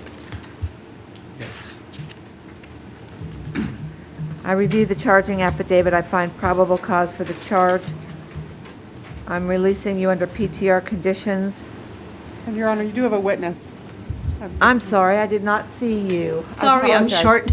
Then I'm going to hold off until I hear from the witness. Ma'am, would you state your name, please? Elma Pancho. Okay, and are you related to the That's my defendant? husband. Okay. Let me ask you this. Again, I don't want to hear about what happened at the time. Are you afraid of your husband? No. Do you want contact with your husband? Yes. Do you want him to move back to the home? Yes. If he were to become violent, would you call 911? Yes. All right. Then I'm going to release him under, he qualifies for PTR. Yes, Your Honor. So I'll release him under PTR conditions in order that there be no hostile contact with the victim in this case.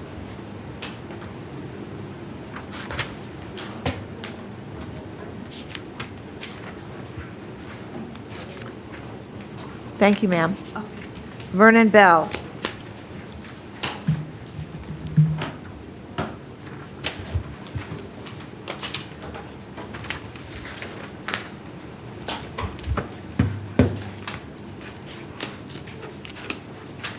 Mr. Bell, you're charged with possession of methamphetamine and possession of MDMA ecstasy. I've reviewed the charging affidavit. I find probable cause for the charge. You don't qualify for PTR. So bond is set at $1,000 on count 1, $150 on count 2. Yes. And that is all. Is it? Sorry. Samara Burgess. Wait a minute, what happened to Louis Calasanti? Okay, just, okay, well, I've got Burgess. Samara Burgess, all right. You're here pursuant to an affidavit for your arrest. Probable cause was previously found for the charge of tampering with physical evidence. Bond was given in that case at $1,000. However, you also are out on a number of other cases, including possession of cocaine, possession of drug paraphernalia, driving while license suspended as a habitual offender, petty theft of $100 or more, possession of drug paraphernalia, driving while license suspended again. State, are you requesting a revocation of the conditions of release? Your Honor, we would. We would request that, Your Honor. And defense, do you care to be heard? Your Honor, we would ask that that you take no action on the cases that she is out on bond for.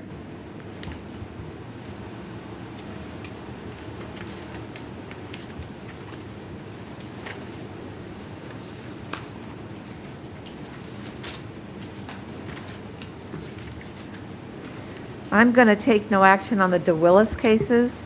I'm going to revoke the conditions of your release on the drug cases. On the drug case, possession of cocaine and possession of drug paraphernalia, as well as the petty theft of $100 or more and possession of drug paraphernalia.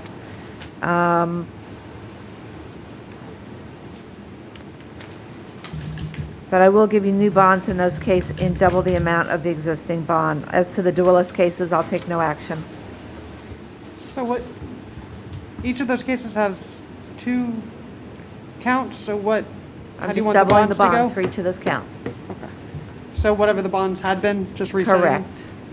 I have the totals, I don't have the individual bond amounts, so I show that in the possession of cocaine case, the total bond amount's $1,100, but I don't know how that's broken down.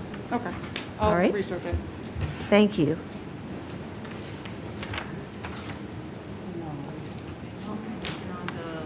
DeWillis cases. Driving while license suspended cases, DWLS. There's 2 of them in there.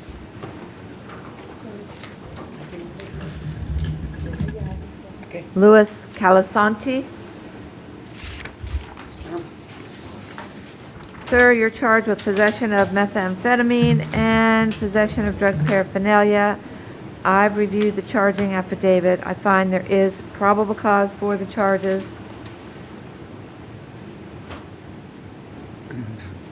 And he does qualify for PTR. I'm going to, because you qualify, I will release you under PTR conditions to include random urinalyses. Yes, ma'am. Copy. Christopher Champer.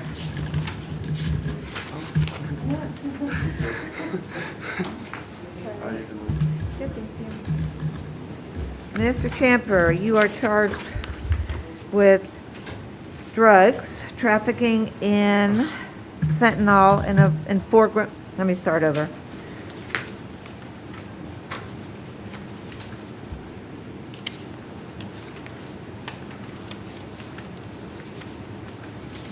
All right, you're charged with trafficking in fentanyl in an amount that is larger than 4 grams, sale or delivery of fentanyl, possession of alprazolam, and possession of MDMA/ecstasy. I've reviewed the charging affidavit. I do find there's probable cause for the charges.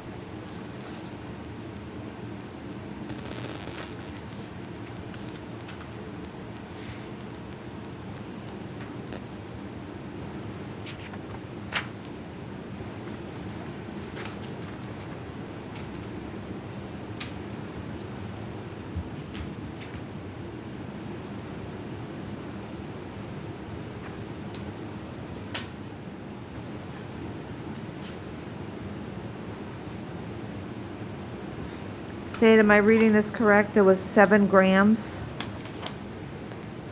Yes, Your Honor, that is correct. of the fentanyl? Okay. The recommended, I'm going to go with the recommended bonds in this case, and the statutory bond recommendations are $100,000 on count 1.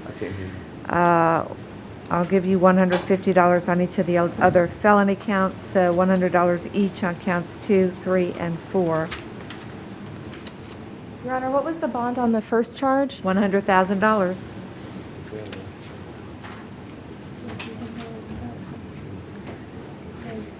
I'm going to add PTR conditions and random year analyses.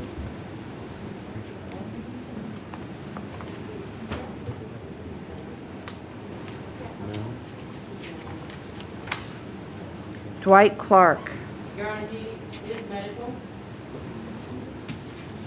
He'll be reset when available. Rohan Coombs.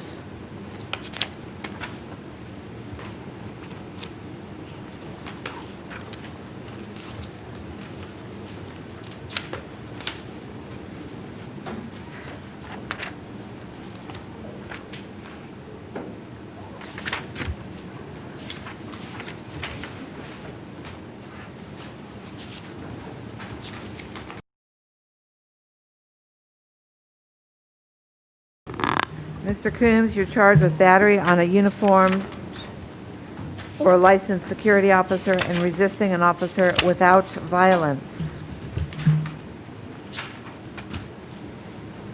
I find probable cause for the charges. He does qualify for PTR. That was for the last one.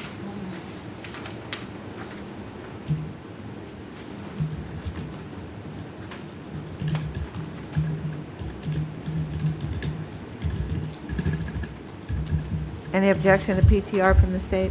No objection, Your Honor. I'll release you under PTR conditions as to both counts. Any conditions of release with that, Your Honor? Hold on, sir.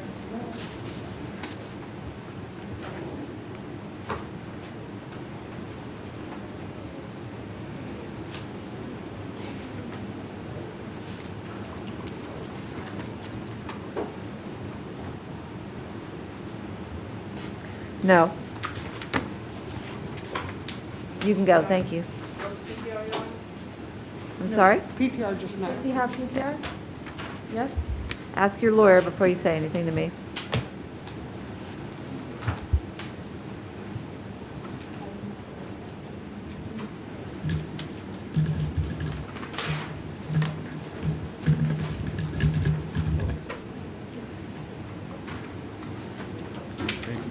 Damione Davis. Sir, you're charged with possession of MDMA, ecstasy, and resisting an officer without violence. I reviewed the charging affidavit. I find probable cause for the charges. I'm advised you do not qualify for pretrial release. Accordingly, bond is set at $1,000 on count 1, $500 on count 2. You're to possess no illegal drugs as a condition of your release.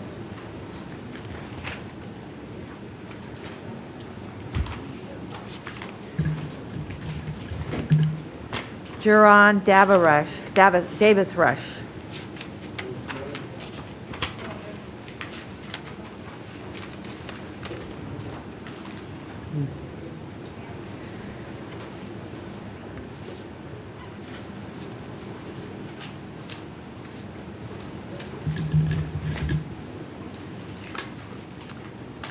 Sir, you are here for the following.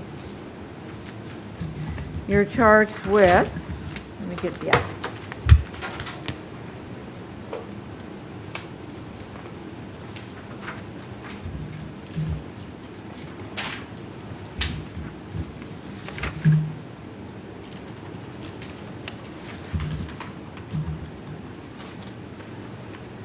Aggravated assault with a firearm, armed robbery with a firearm, armed kidnapping, possession of a firearm by a convicted felon, possession of a firearm in the commission of a felony, and battery.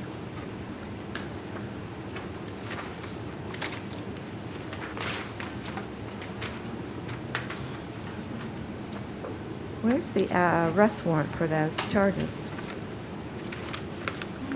Where's the arrest warrant? Oh, here it is. Okay.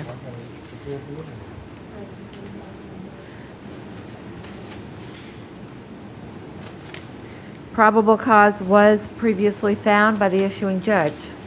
Your bonds are set as follows. First state, are any of these, none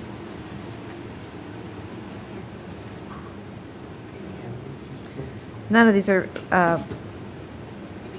PBLs, correct? No. Okay.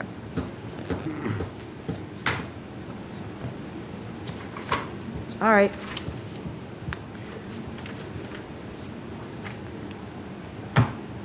Bond is set at $10,000 on count one, $10,000 on count two, $10,000 on count three.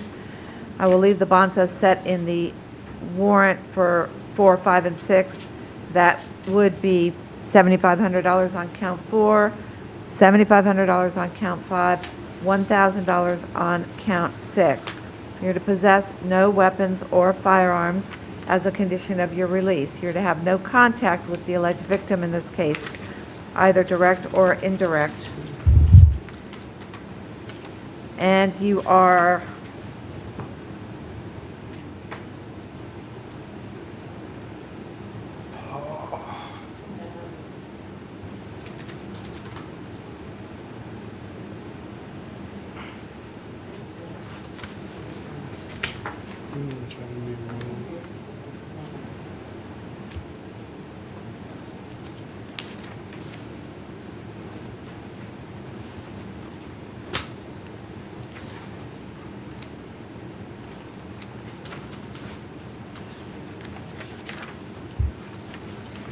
also here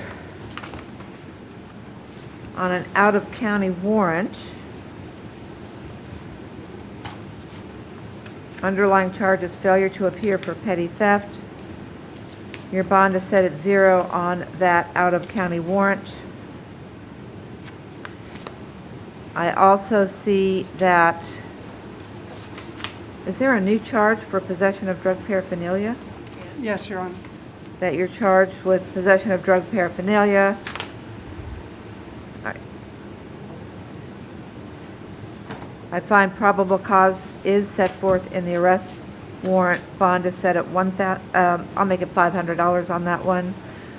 You are also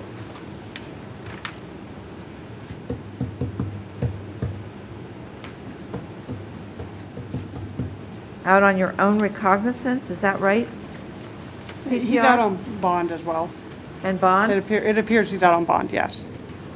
In a case involving a carjacking, petty theft, aggravated assault, grand theft, or debris of a motor vehicle.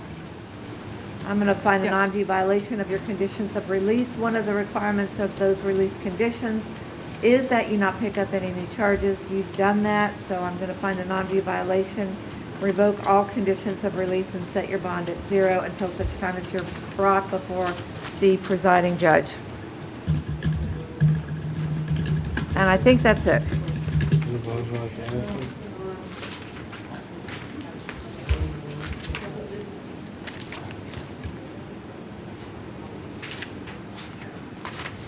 messed that up a bit.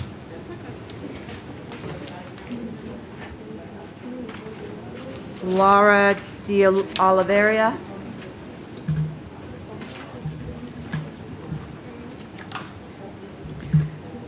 You're charged with the following: burglary of a dwelling, attempted arson of a dwelling, and petty theft. Probable cause was previously found.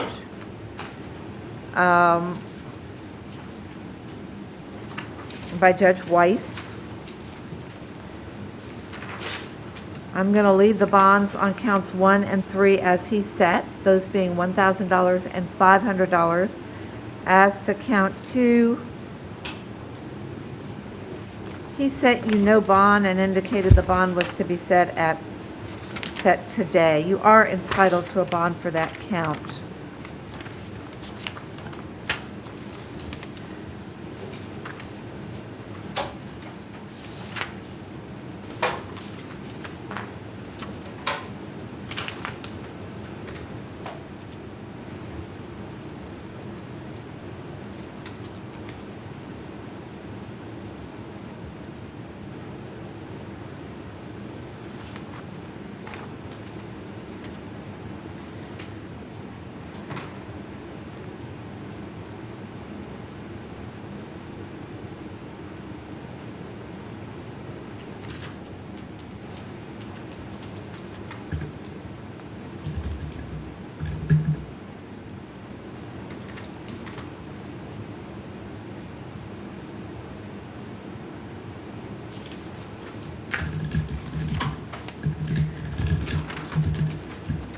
Bond is set at $5,000 on the arson count. Are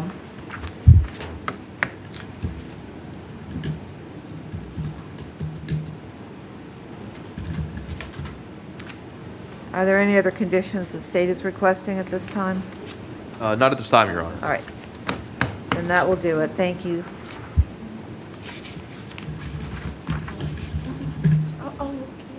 Kyle Ferretti.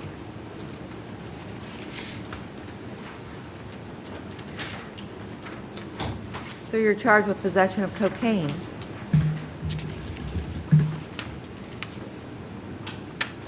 You're also charged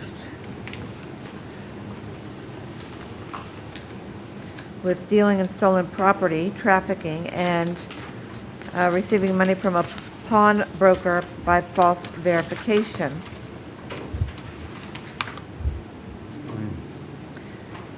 As to the possession of cocaine, I've reviewed the charging affidavit. I find probable cause and bond is set at $1,000. As to the other two counts, probable cause was previously found by Judge Cameron, and your bond was set at $1,000 on count 1 and $500 on count 2. I'm adding the condition that you possess no illegal substances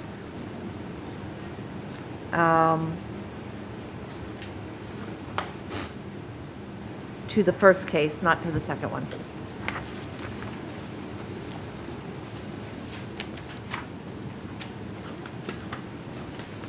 And my understanding was he did not qualify for PTR. That's correct, Your All Honor. right, He does great. not qualify. All right. Thank you. Michael Galasso. Mr. Galasso. Yes. You're charged with possession of heroin and possession of drug paraphernalia. I've reviewed the charging affidavit. I find probable cause for the charges.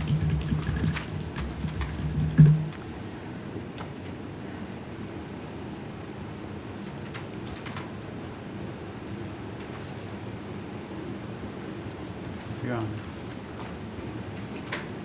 Bond is set at $1,000 on count 1 and $100 on count 2. You're to possess no illegal substances as a condition of your release. You're also here, or by being here, I'm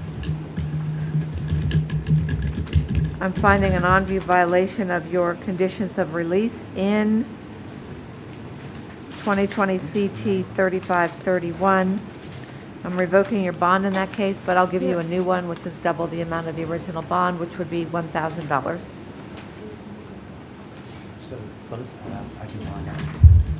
Thank you, Your Honor.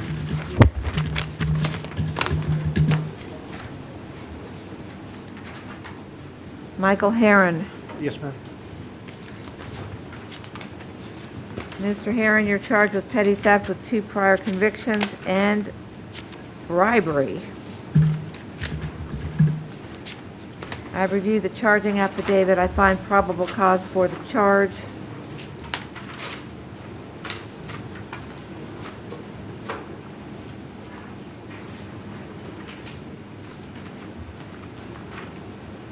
Bond is set at $1,000 on count 1 and $150 on count 2.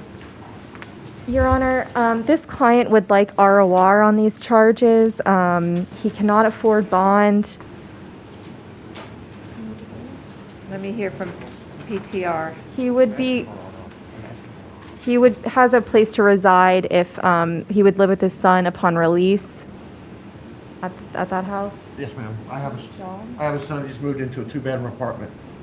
I have another son that just I'm a grandfather about 3 weeks ago, a week before Christmas. A week before Christmas, I became a grandfather. What says PTR? He declined to speak with us, Your Honor, so I don't really have much information aside from his criminal history. All right, let me look at that. So he would not qualify for pretrial release.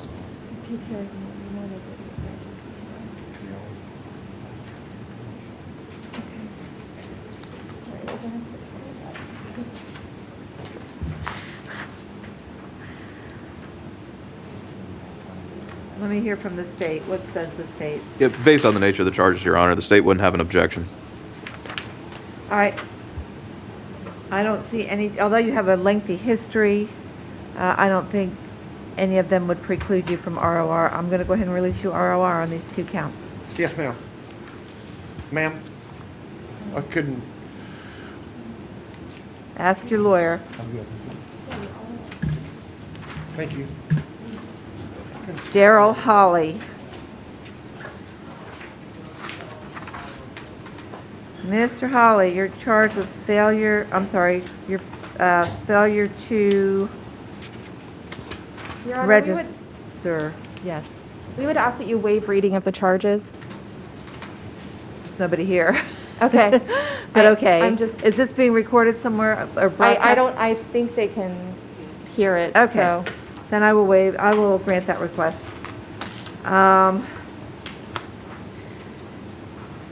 Your lawyer has waived the reading of the charges on your behalf, but probable cause for the violation was previously found.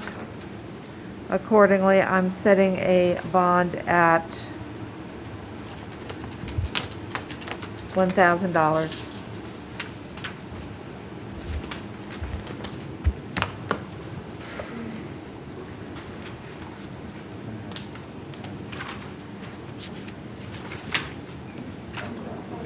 Eric Kennan.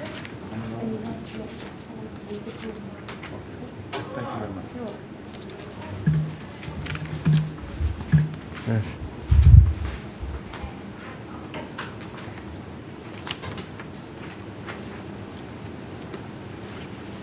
Sir, you're here pursuant to an arrest warrant. Probable cause was previously found for petty theft with 2 prior convictions, and your bond was set at $2,500 in that warrant. The real question is, what do I do with the fact that you're currently out on bond in another case for petty theft with 2 prior convictions? Is that right, PTR? He was released on his own reconnaissance on that case, but yes, it is still open. Okay. Your Honor, we would ask that you take no action on that. Why?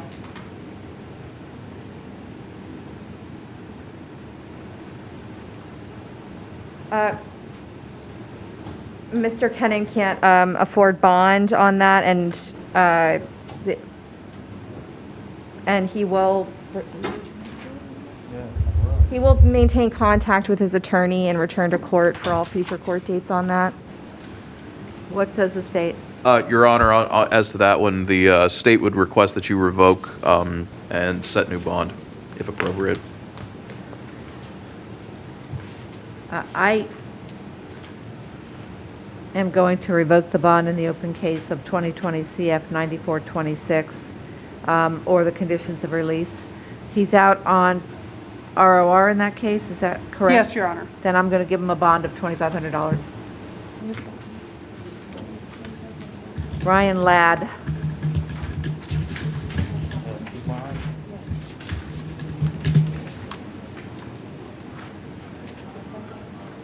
What happened to Kuntz? Did I do him?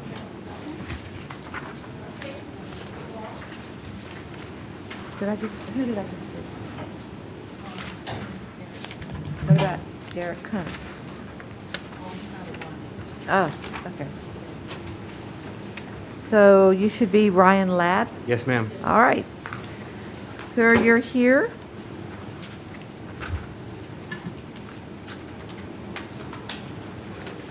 You're charged with dealing in stolen property, trafficking, and grand theft, 3rd degree of a motor vehicle. As to those charges, I've reviewed the charging affidavit. I find probable cause. Your bond is set at $2,500 on count 1 and $1,000 on count 2. You are also here on a charge of violation of your probation and an out-of-county warrant.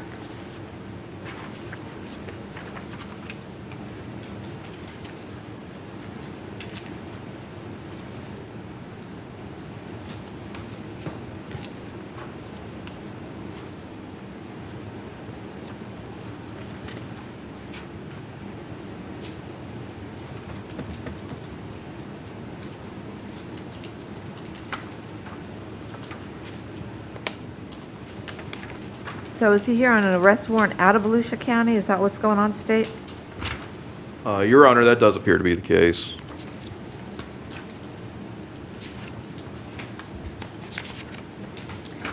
And on that case, the violation of probation on an out-of-county warrant, looks like your bond was set at 0, so I'm going to leave it there.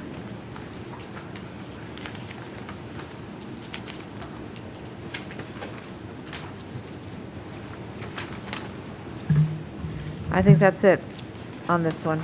I need more. Up here.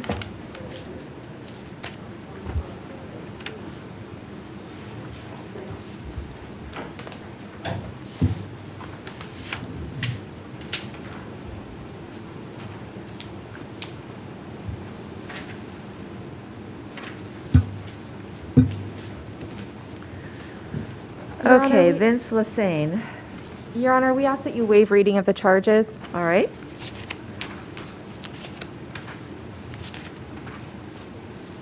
Well, I'll read part of the charges. Sir, you're here based upon a warrant for, based upon a failure to appear.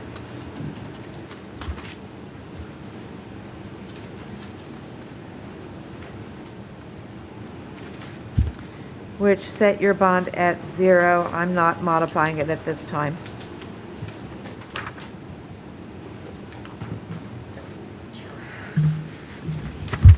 That's it.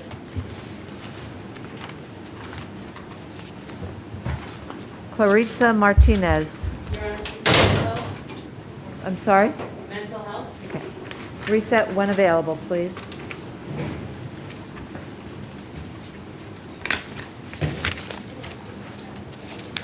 Jason McGriff.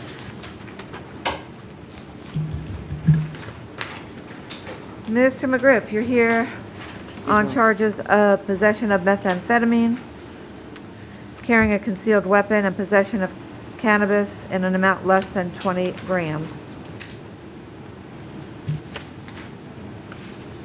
And counsel, although I have a note saying he does not qualify for appointment of the Office of the Public Defender, I have appointed the Office of the Public Defender in all cases, so just so we're clear, for purposes of IA today.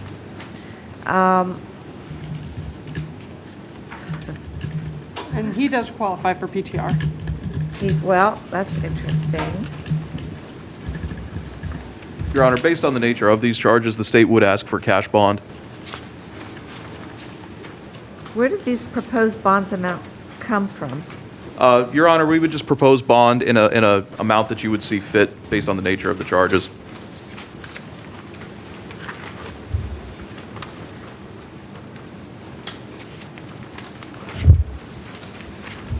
Hold on.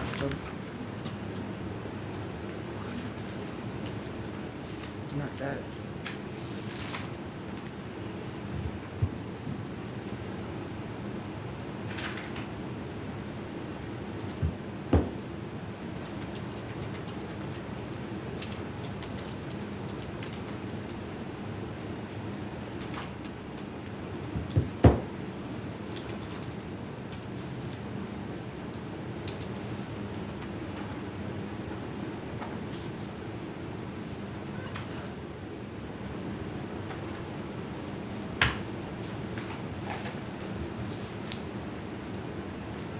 Did you read the arrest affidavit, Yes, we did, Your Honor. and specifically the last sentence, Yes, Your Honor. with a request that the bond be set at $100,000? Yes, Your Honor. Do you agree that that would be appropriate or excessive? We would leave that to Your Honor's discretion. At this time, the state is simply asking for an amount of cash bond that would be consistent with whatever Your Honor feels would be appropriate for the case. Your Honor, defense would argue that that is excessive, especially based on the amount. It seems like it's just based on a suspicion. It's not based on any actual charge that is being brought against this defendant. It's just one officer's thought that he might match a description of something that might have happened earlier in the day. I read another affidavit. Did we already deal with that other one? About that other incident? I I don't think so. I don't Okay. have it. Uh,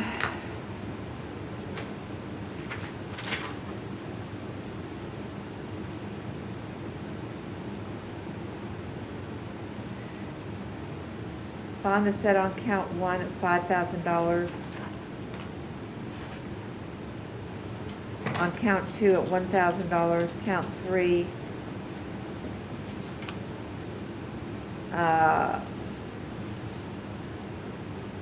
will be straight PTR. I'm adding the conditions of PTR on count one, and I'm adding the condition of random urinalysis on counts 1 and 3.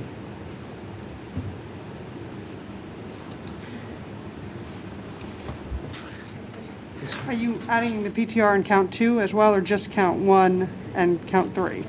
Just count 1 and count Just 3. count one and Count count 2 three. is the, The concealed weapon. it's the concealed weapons.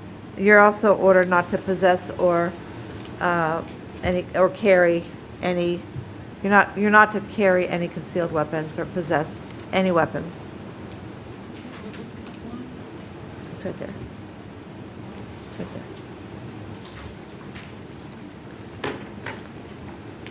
$5,000.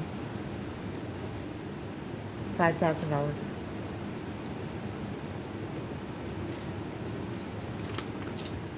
Willie Miller.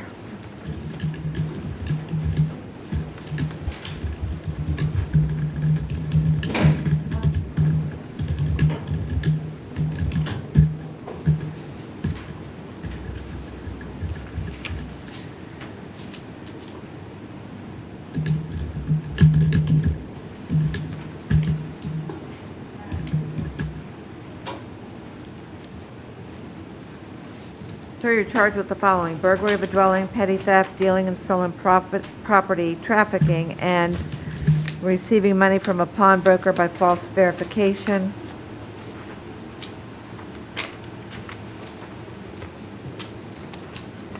You're also charged with burglary of an occupied dwelling, grand theft of a dwelling in an amount greater than $100 but less than $750, and burglary of an occupied dwelling.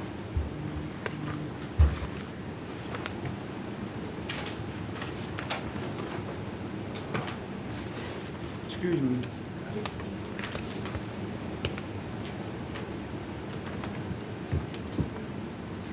All right, I've reviewed the charging affidavits in this case. I find probable cause for all of the charges.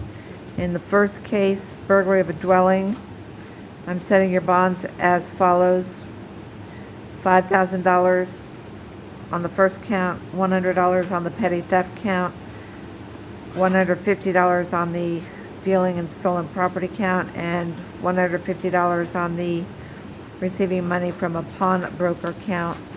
In the other case, I'm setting your bond at $5,000, $150, and $150.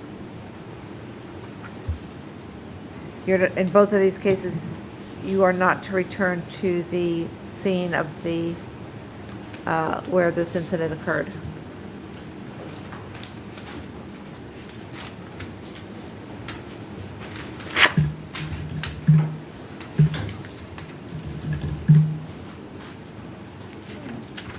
Joshua Nezimana. Yes, ma'am. I don't know what happened to them. Sir, you're charged with fleeing and attempting to elude a law enforcement officer with siren and lights activated. Probable cause was previously found. He does qualify for PTR.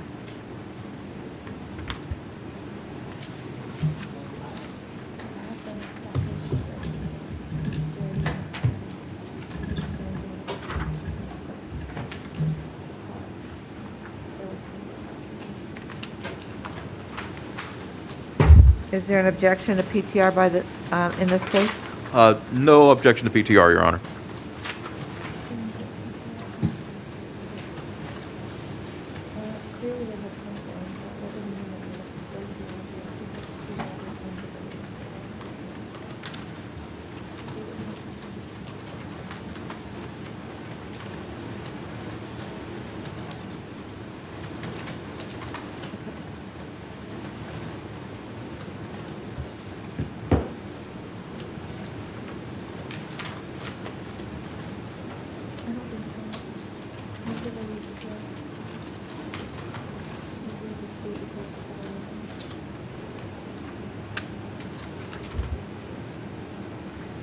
I'll release him under PTR conditions.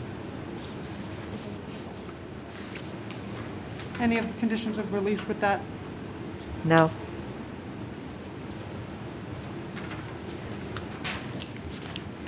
Brian Pelletier. Thank you.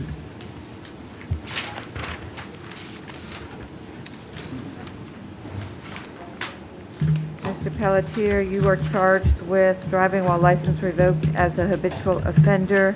I reviewed the charging affidavit. I find probable cause for the charge. You do not qualify for PTR. I am setting your bond at $2,500 on that count.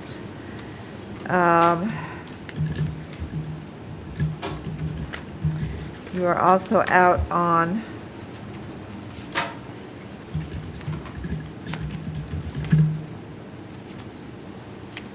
bond in another case, 2020 CF 7031.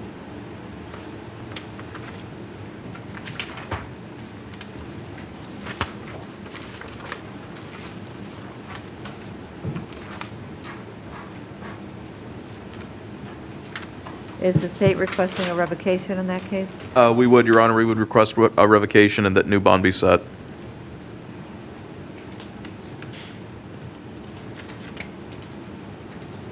Does the defense want to be heard? Your Honor, we would ask that you set monetary bond on, we would ask that you not revoke, but if you do revoke, to allow monetary bond on those charges.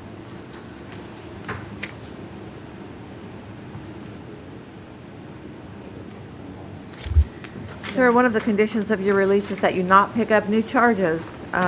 You did that. So at this time, I'm going to find a non-view violation of the conditions of your release.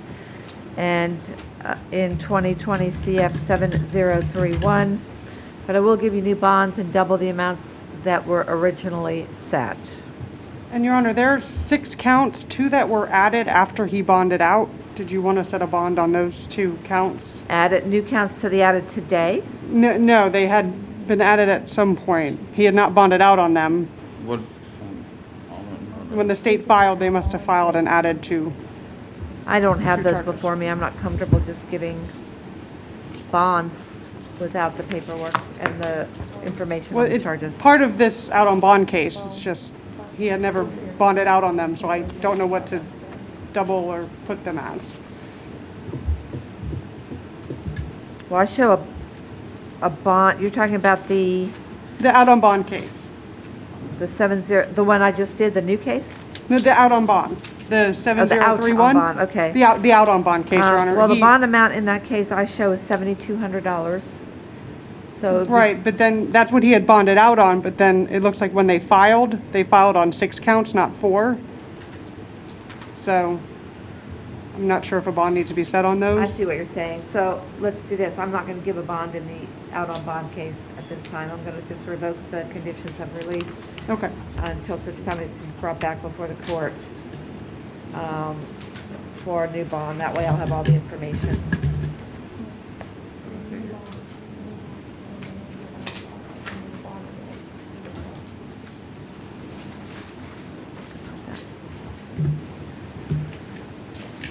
Tara Robinson. Yes, Sir, you're charged with trafficking in fentanyl in an amount greater than 4 grams, sale or delivery of fentanyl, possession of alprazolam, possession of MDMA ecstasy, possession of cannabis in an amount greater than 20 grams, unlawful use of a two-way communication device, resisting an officer without violence.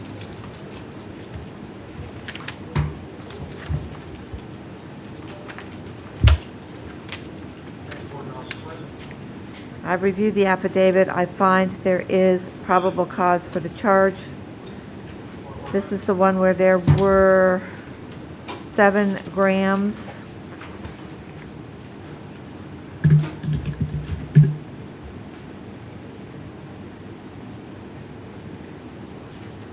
More than 20 grams of cannabis.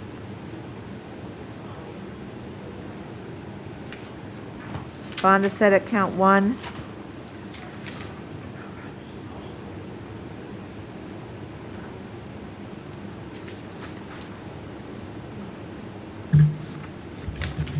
at $100,000.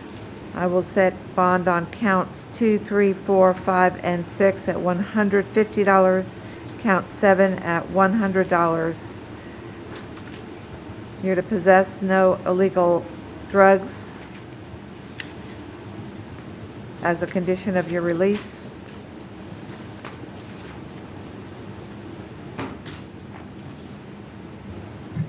Are there any other conditions of release that the state is requesting? Not at this time, Your Honor. All right. Thank you. Christian Rodriguez Castro. So you're charged with aggravated fleeing or eluding with an injury or damage and driving while license suspended.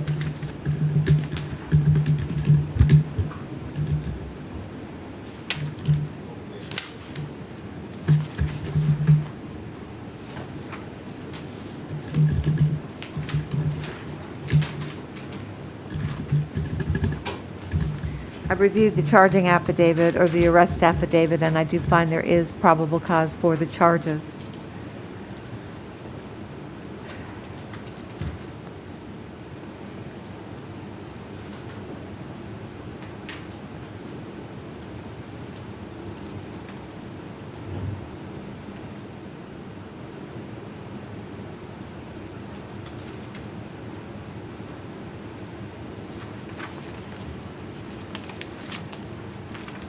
He qualifies for pretrial release. Yes, Your Honor.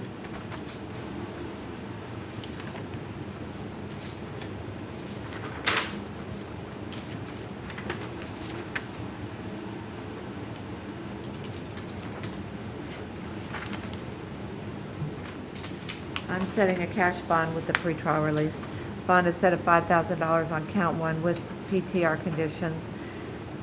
It's set at $100 on count 2. And you're ordered not to drive while your license is suspended.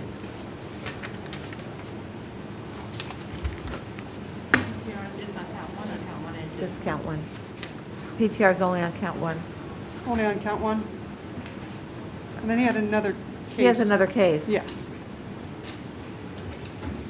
It wasn't clipped. My apologies.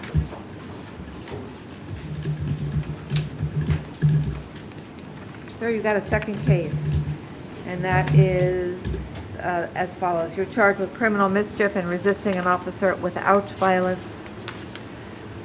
I reviewed the charging affidavit. I find probable cause for the charges. Bond is set at $500 on count 1 and $100 on count 2. And I think that is all. Prentice Simpson.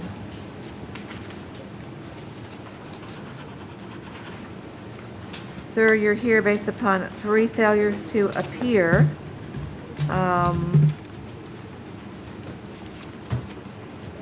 The underlying charges were burglary of an occupied conveyance, robbery, sudden snatching, and petty theft of $100 or more. You didn't go to your arraignment on September 15th of 2020. Accordingly, your bonds were revoked and set at 0, where they will remain for now.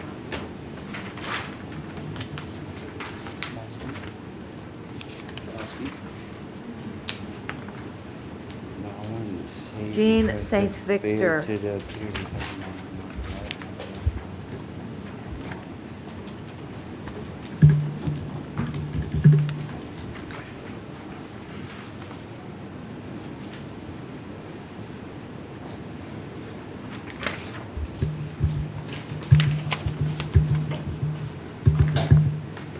All right, sir, you were charged with the following: possession of cocaine with intent to sell, possession of amphetamine with intent to sell, possession of cocaine, possession of MDMA, use, possession, manufacture of drug paraphernalia to transport drugs, and resisting arrest without violence.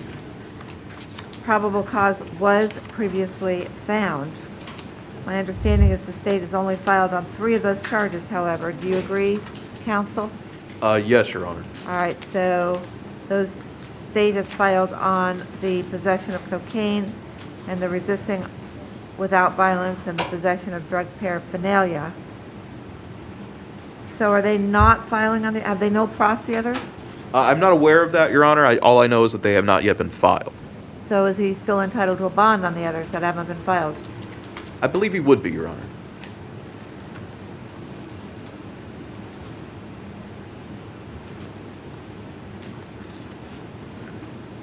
I also show another case with possession of cannabis in an amount less than 20 grams. That's not a warrant case, and I've reviewed the affidavit, and I find probable cause for that case.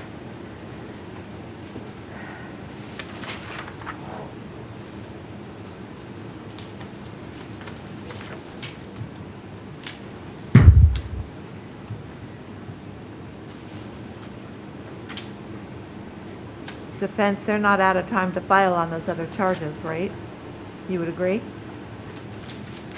When are they alleged to have occurred? I will double check here. I didn't have any information on those.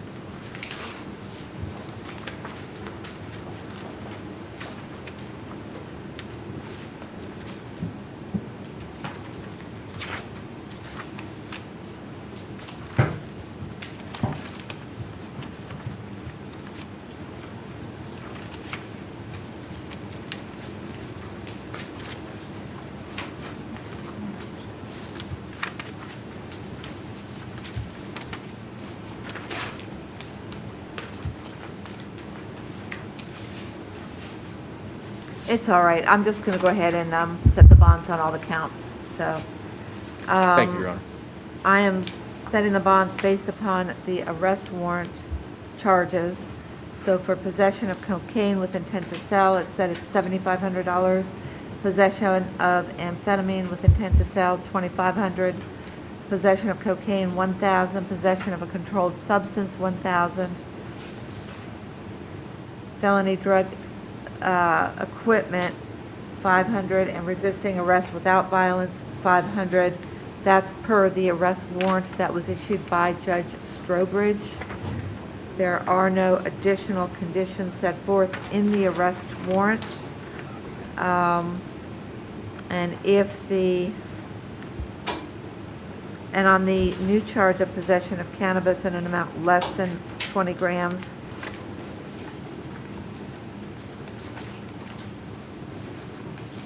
I'll set the bond at $500. He's also out on bond, Your Honor, And he's also out on bond. and a delivery controlled substance. He's out on bond in 2019 CF 788.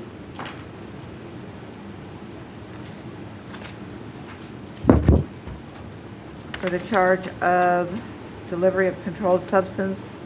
I'm finding an on-view violation of your conditions of release, and I'm revoking the bond in that case, setting it at 0 until such time as you're brought back before the presiding judge. Elijah Thomas.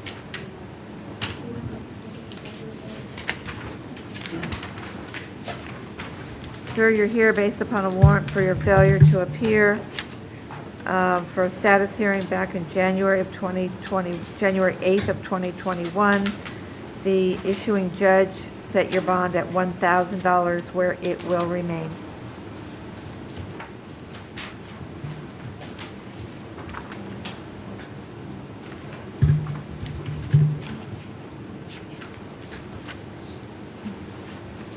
There's nothing for him. Marco Torres. Marco Torres was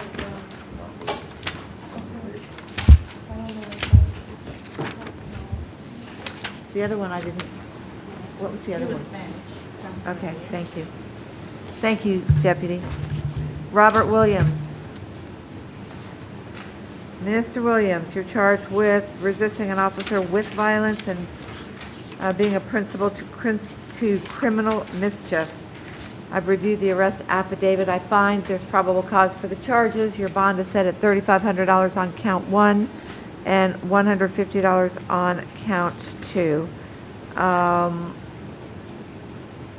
You do not qualify for pretrial release, so I'm not going to order it. And that is all.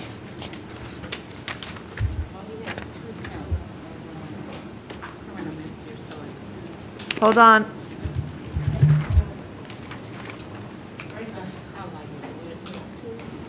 Oh. You have 2 counts of criminal mischief, so your bond is $150 on each of those counts for a total of $300 on the criminal mischief counts. Now you can go.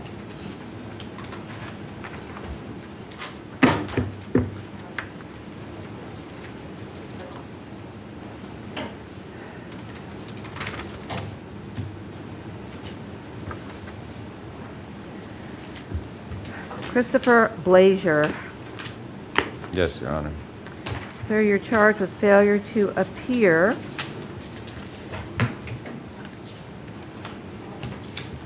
for a status hearing. The judge gave you a $1,000 bond, so I'm going to leave it there. I couldn't really hear her. Rodney Falk.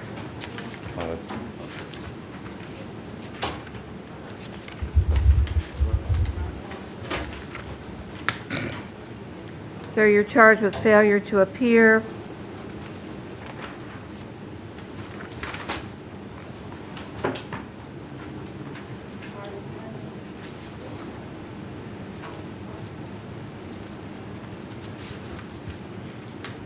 for your pretrial conference. Accordingly, your bond was set at 0. You're also charged with possession or alcoholic beverages having an open container.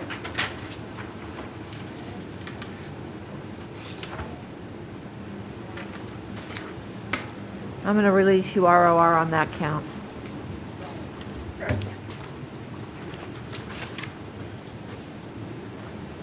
That is all. Jeremy Hardenbeckham. He will be recalled when available. Mohammed, are we on Mohammed Khan? I skipped somebody. He bonded? Okay. What about James Wyant? All right.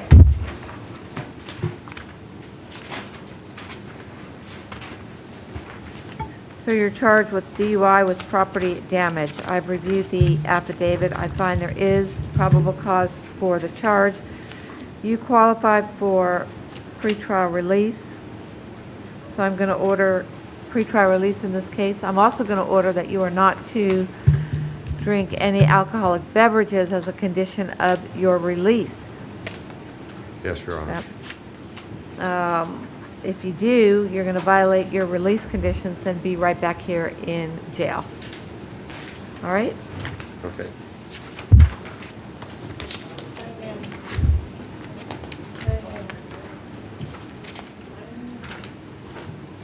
Flavia Avila, or Avila? She bonded. Thank you. Manuel Avila? Bonded as well.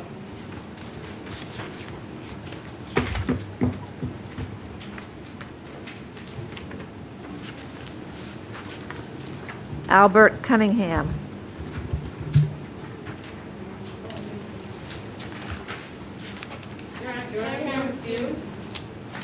All right, I've got a few others in the way Your here. Honor, on that case, I'm assuming we'll be appointed. I'm sorry? You are appointing us on all cases, correct? I did. Okay, on Cunningham, I was going to ask for ROR. I don't know if we can waive his appearance today. And he refused? Yes, Your Honor.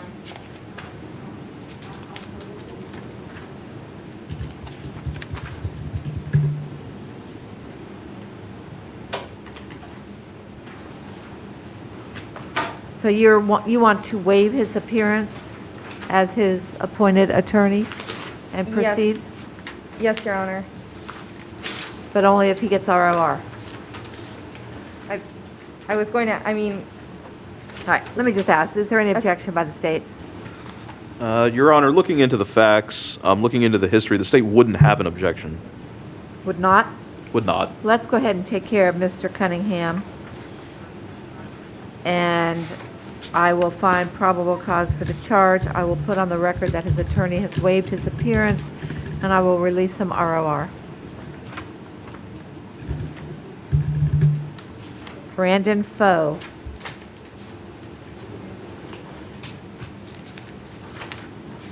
Mr. Foe, you're charged with 1 count of battery. I've reviewed the affidavit. I find probable cause for the charge. Bond is set at $500.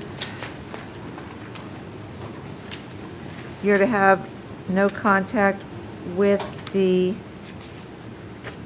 alleged victim.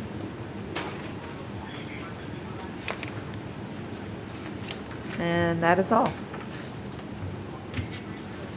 Gerald Johnson. You're charged with petty theft, retail in nature, and criminal mischief in an amount less than $200. Can you hear me okay? Yes, ma'am, All right. just barely. I reviewed the affidavit. I find probable cause. You do not qualify for pretrial release. So your bond is set at $500 on count 1 and $100 on count 2. Larry Jones.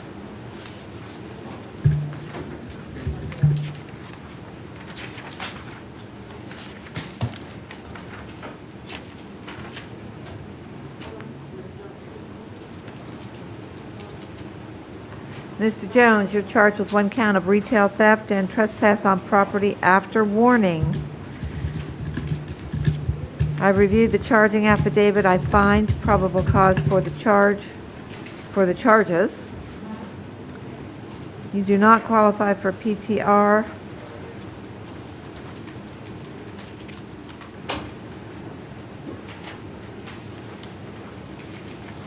Bond is set at $100 on count 1 and $500 on count 2. And That's he it? just needs to be made aware he does have reporting requirements. He has reporting requirements? He needs to report his address, change an address. You need to report your change of address, sir. You have reporting requirements. Yes, ma'am. All right? Yes, ma'am. David Lamb.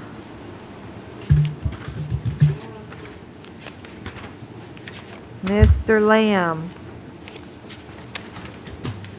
You're charged with trespass on property after warning. I reviewed the affidavit and I find probable cause for the charge.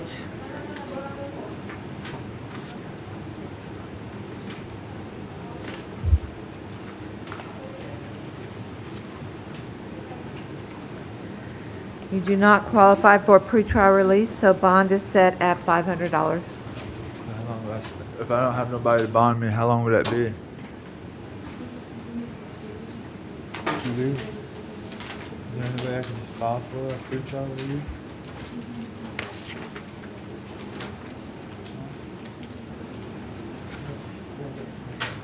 Your Honor, we would ask for ROR in this case.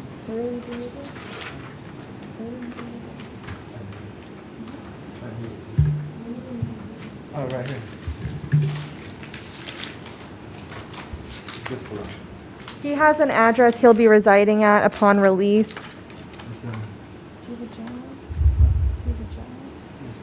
And he has a job to get back to upon release as well.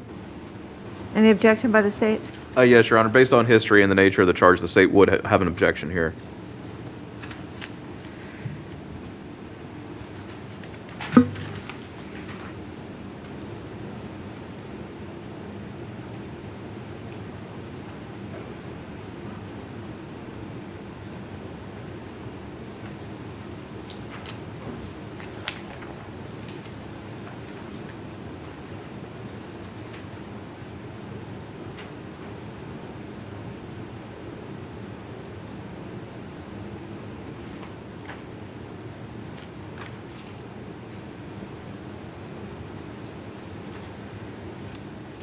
So this is a charge of trespass in a situation where he was already trespassed, right? Correct.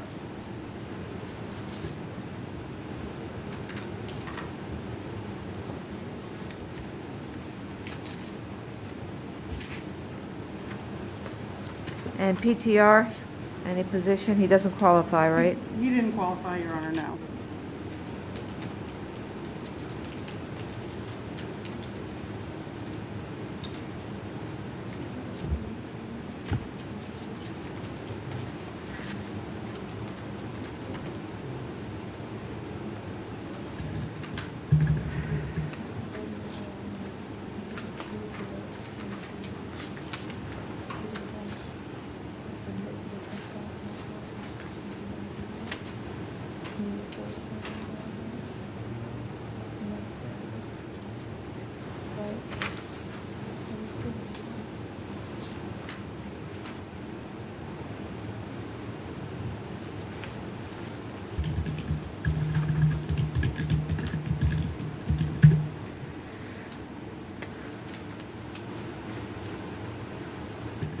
PTR, can you go over the history, please, recent history? His last conviction was October 23rd, 2020, of a trespass and concealed weapon. He also has convictions for meth, drug paraphernalia, 3 trespass, and a concealed weapon.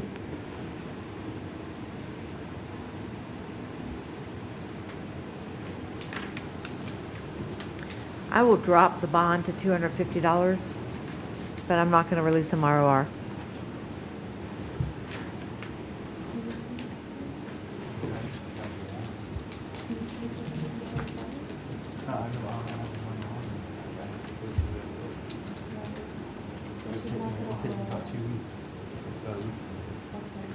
I believe this is a pleable, I don't know if the state would entertain a time served plea. Could we advise what the time served would be? The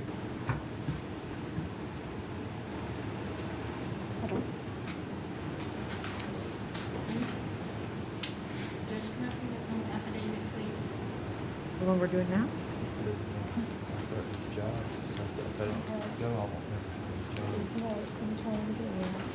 days. 2 days. The state would accept a time served plea with an adjudication and no return to the Wawa at 548 East Colonial Drive.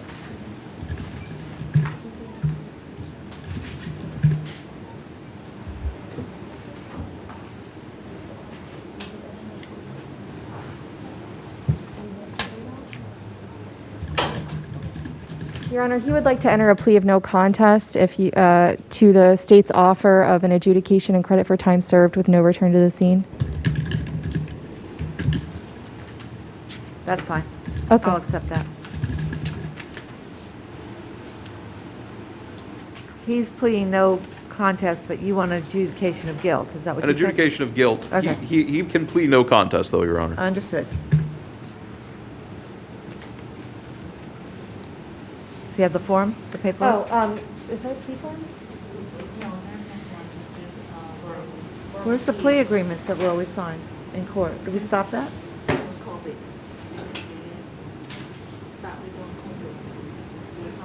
There's no plea forms because of COVID? Do you have, okay. Oh, there's no plea form, there's no written plea forms, counsel, that you are I'm using? not aware. I think. Sorry? Plea forms.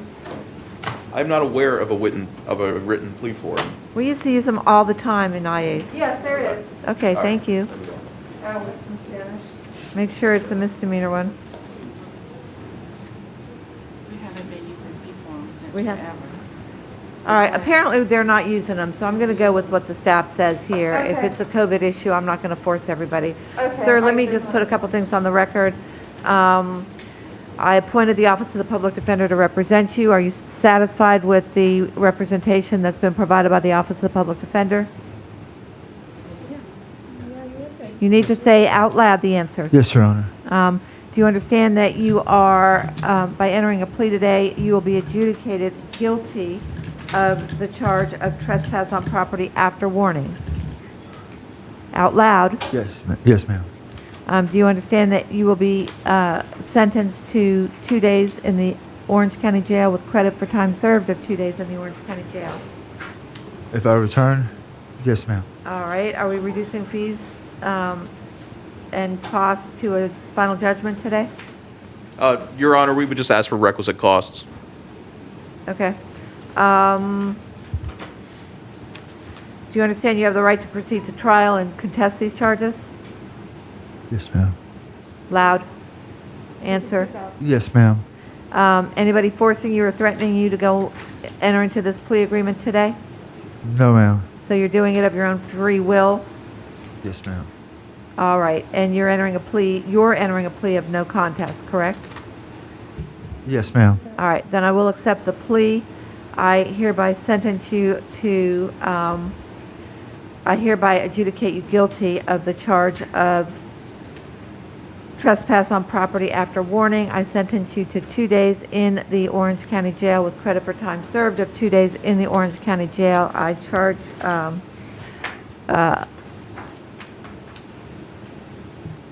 I impose the statutory fees, and is the defense asking for I forget what it's called, the defense fee? The representation fee? No. I don't know the amount. It's $50. $50, okay. But I'm going to reduce all fees at this time to a final judgment against you. What else? That's it. Okay, that's it. Thank you, folks.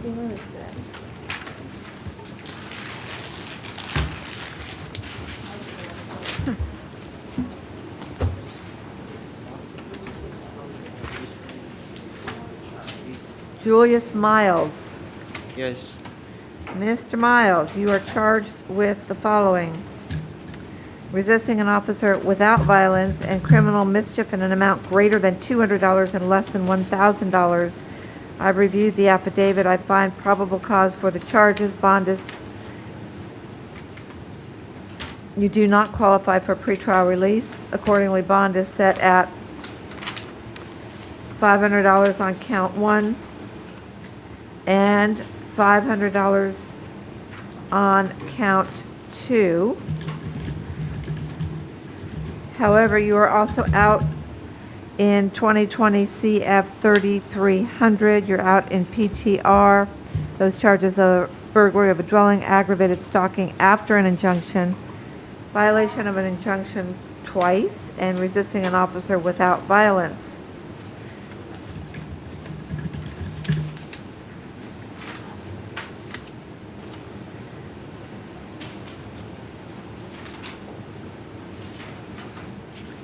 One of the conditions of your release is that you not pick up new charges. Accordingly, I am revoking the conditions of your prior release in that case, and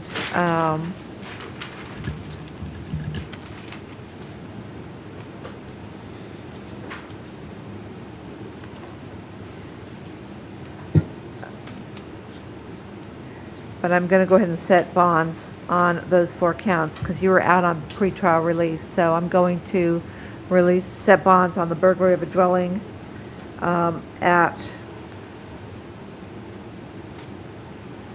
$2,500, aggravated stalking after an injunction, $2,500, violation of an injunction twice, $1,000 each, and resisting an officer without violence, $500. I don't know what that totals, but whatever it totals, it totals. Which totals $7,500. And that is all. Michael Morales. He'll be reset when available. James Sansom.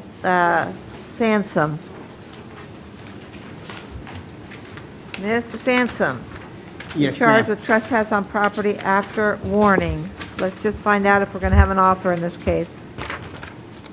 Let me back up. I reviewed the affidavit. I find probable cause for the charge. Does the state care to make an offer?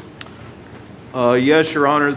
The state would offer an adjudication, credit for any time served, and no return to the scene.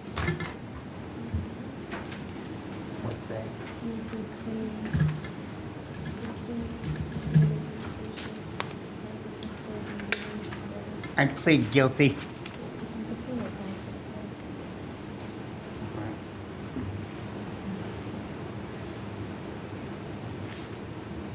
All right. Sir, just so the record is clear, I appointed the Office of the Public Defender to represent you. Are you happy with her services? Yes. Do you understand I will adjudicate you guilty of the charge of trespass on property after warning? Yes, ma'am. Do you understand I will sentence you to, how long's he been in there? 2 days in the Orange County Jail with credit for time served of 2 days in the Orange County Jail. Yes, ma'am. Is anybody forcing you to do this? Anybody forcing you to do this? Hey?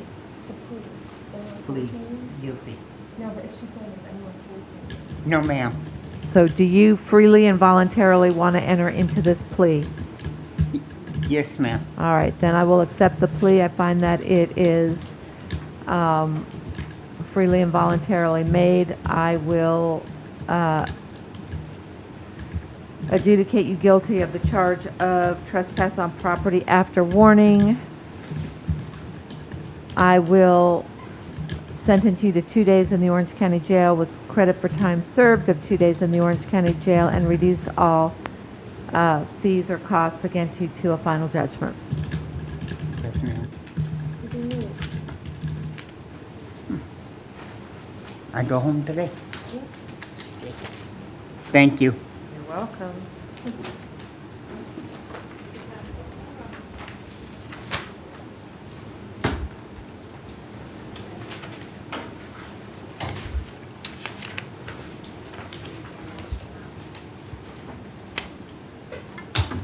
Shane Atkins. Yes, ma'am.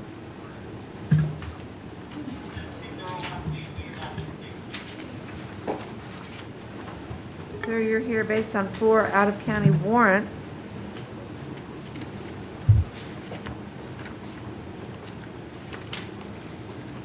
All of which set your bond at 0. The underlying charges for those warrants were resisting a law enforcement officer with violence, battery on a law enforcement officer or other officer, leaving the scene of a crash, and DUI impairment.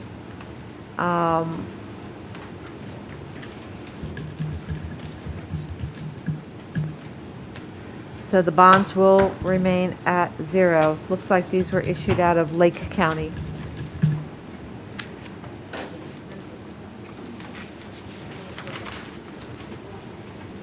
Paul Allen. Mr. Allen, you're here based upon an out-of-county warrant. Underlying charge is failure to appear at a VOP driving while license suspended case. And your bond was set at 0 pursuant to that warrant.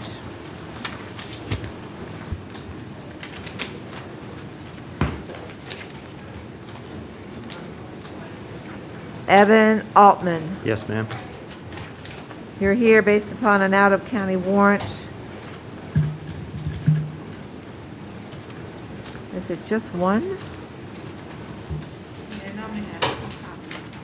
Okay. No, it's 2. Looks like 2 out-of-county warrants. One is for the charge of dealing in stolen property. One is for grand theft 3rd degree. Each of those warrants set your bond at 0. No bond, and those warrants are out of Volusia County. I already seen Mr. Brewer on. At least one of them was. Hold on, sir. Okay. Both warrants are out of Volusia County. Yes, ma'am.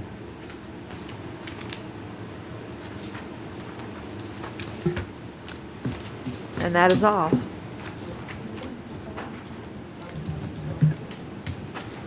Russ Galvin. How you doing?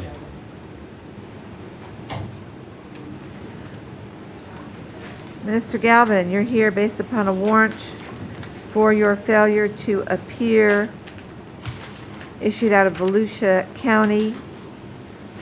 Your bond was set in that warrant at $500. What's that? What are they going to do? Keep me here or something? I already paid it in another county. In Baloo, they caught me in another county. It cost me $500,000.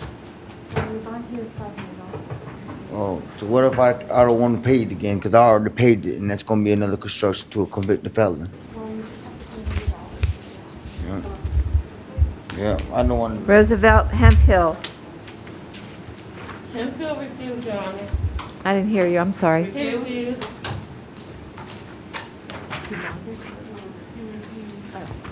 Reset when available.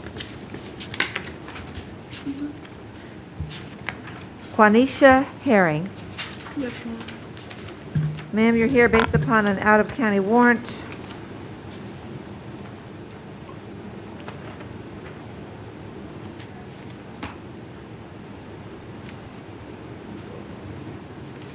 Out of Polk County. That set your bond at 0. You will likely be transported to Polk County.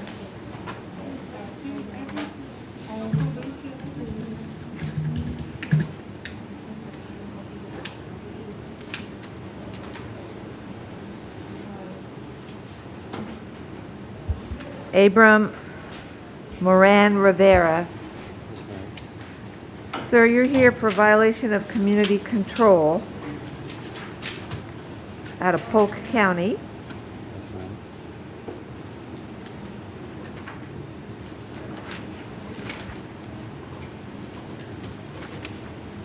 And that Polk County warrant for violation of your community control set your bond at 0.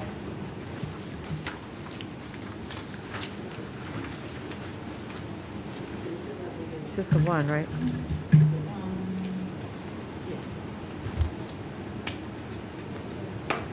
That's all, sir.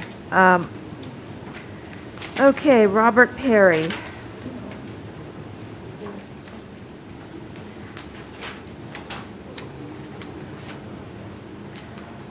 Mr. Perry, you're here pursuant to a Seminole County warrant for violation of your probation. Underlying charge is burglary of an occupied structure. That case set your bond at 0, no bond. Felipe Rodriguez.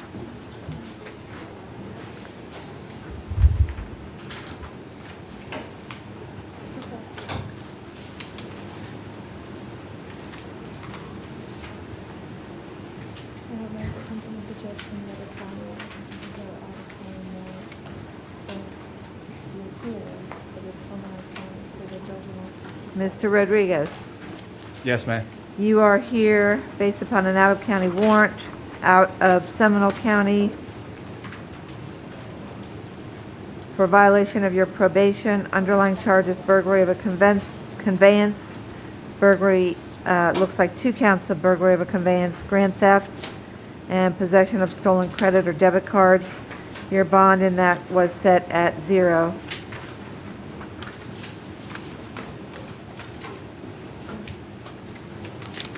Terrell Veal.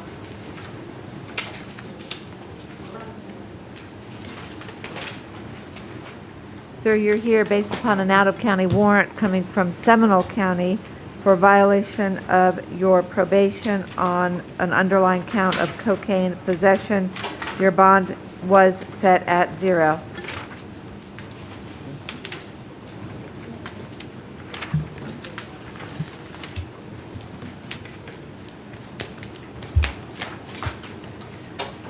Be prepared with plea offers on these, counsel. Or state. Okay. Chisia Hall. You're charged with alcoholic beverages, an open container. I've reviewed the charging affidavit. I find probable cause for the charge. Your Honor, defense would ask for ROR on this charge.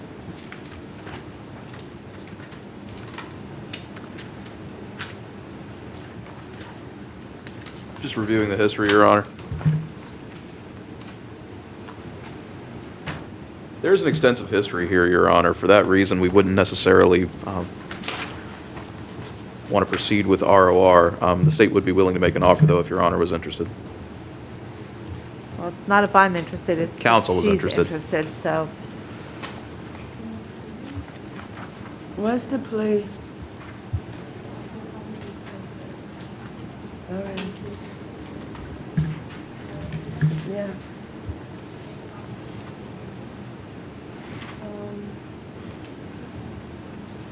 What's The last, let me just ask something. The last Oh. conviction was in March of 2018, is that right, PTR? Yes, Your Honor, that's what I'm showing. So from 2018 to today, which is almost 2 years, she's picked up no charges, arrest, or anything else?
Yes, if she's been arrested since then, Your Honor? I'm sorry? Did you ask if she's She had been any arrested history since then? yes. Yes, her last arrest was actually earlier this year, January 1st. What was the I don't charge? have a disposition on Okay. that, though. All right. Why don't you put your offer on the record, counsel? Yes, Your Honor. The offer is going to be an adjudication and credit time served. Counsel, discuss it with your client. Yeah. Yes, she would like to accept that offer. All right, ma'am, you understand I've appointed the Office of the Public Defender to represent you today? Yeah. I can't hear you, and, Yeah. all right. Are you happy with her representation? Yeah. You've heard the offer from the state. Do you want to accept it? Yeah. Credit time, sir. Yes. Yeah. Anybody forcing you or threatening you to enter into this plea agreement? Huh? Anybody forcing you to say yes? No. Fine, I will accept the offer. I will accept the plea agreement. I find that you are freely and voluntarily accepting the offer made by the state. I'm going to adjudicate you guilty of the charge of alcoholic beverages, open container, sentence you to, how long has she been in, 2 days?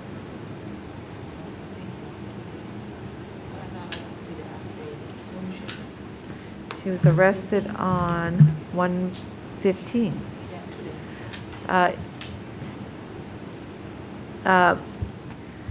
Sentence you to 2 days in the Orange County Jail with credit for time served of 2 days in the Orange County Jail. And do you want fees reduced to a judgment, or do you want a payoff schedule? I don't understand. Counsel, advise your client.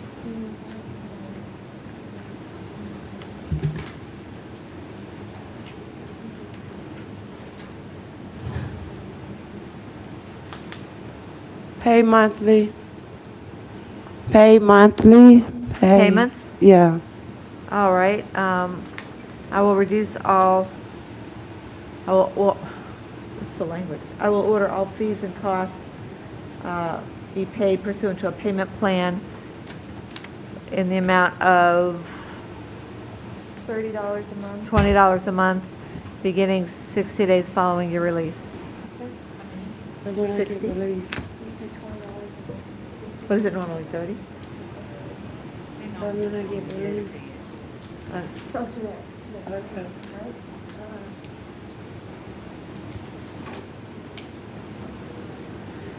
Okay. Corley Hall. Yes. Mr. Hall, you're charged with disorderly conduct. I've reviewed the charging affidavit. I do find there's probable cause for the charge. Yeah, somebody gave me a bottle of water, and I got arrested for accepting it. I'm sorry? Not, No, it's okay. nothing, Your Honor. You're going to have to address any needs of that with the deputies. Okay. So disorderly conduct, I find probable cause. You do not qualify for pretrial release. Is the state inclined to make an offer in this case? We are, Your Honor. It would be an adjudication, credit time served, and costs. Counsel? Yeah, I have no choice. The same jail, and I've got disability. No, I don't want it. I'm gonna, yeah, because I don't know where I'm gonna be or. Oh, no, that's fine. That's cool. Don't worry about it. Yes, he would like to enter a plea, Your Honor. Okay. Sir, you've heard the offer from the state? Huh? You've heard the offer from the state? Oh, yeah, I heard Did the you offer. understand and, it? yes, Do you want to accept it?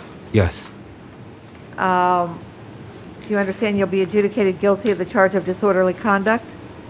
yeah. If that's- Anybody forcing you to enter into this plea agreement? No, Then I will accept the plea. I find that it's freely and voluntarily entered into. I will adjudicate you guilty of the charge of disorderly conduct. I sentence you to 2 days in the Orange County Jail with credit for time served of 2 days in the Orange County Jail. And I order that all costs be paid on a monthly basis at the rate of $20 a month. I'm homeless, and I'm mentally disabled. I will reduce all costs to a final judgment against you at this time. Okay, All right? yeah. Michael Smith.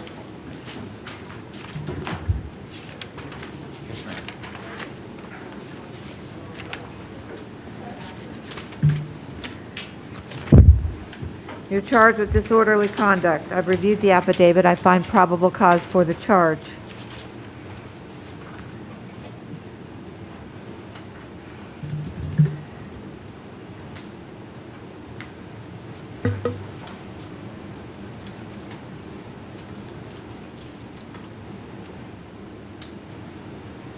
You also have an open case of 2020 CF 3630, if I'm reading it correctly. 3630. What are his release conditions in that case? He was ROR'd on that case, Your Honor. He was ROR'd on that case? Yes. All right.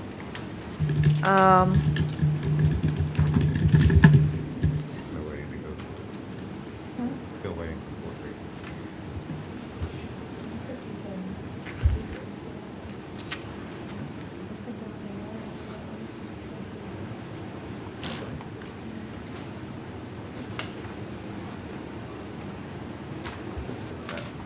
Any objection to ROR on this case?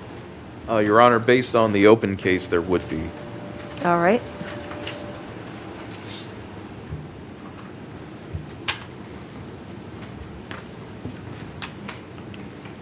Why? Wouldn't the action be to revoke the release conditions on the open case? That not- would be what we were asking then, Your Honor.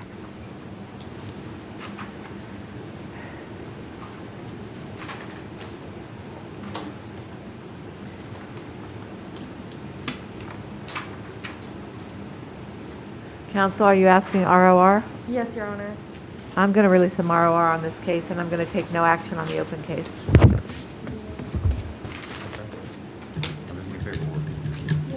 Okay. Minatala Weissenberg. Thank you. Anthony White.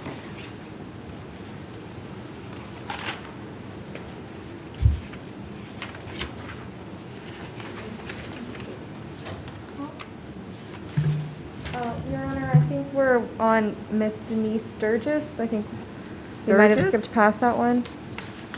Did I skip Sturgis? What happened to Sturgis? Weisenberg, White. Did I give you Sturgis? Yeah. Did I have it attached to the wrong thing? All right, so Weisenberg bonded.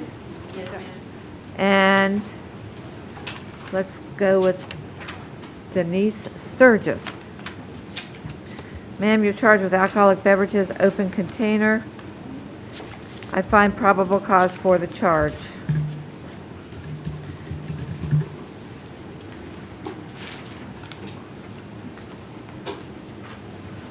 We would ask for ROR on this, Your Honor. State, No objection, Your Honor. I'll release her ROR on this count.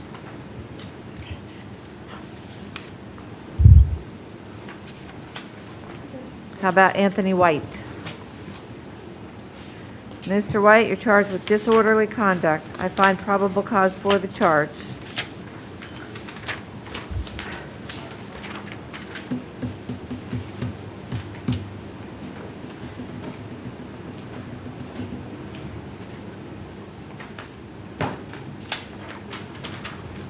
We would ask for ROR on this, Your Honor.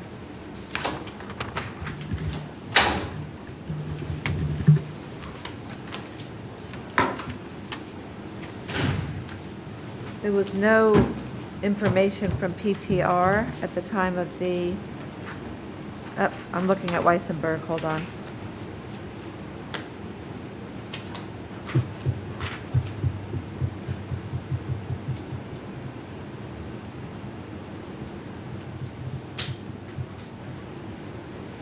What says the state? No objection to an ROR, Your Honor. I'll release him ROR.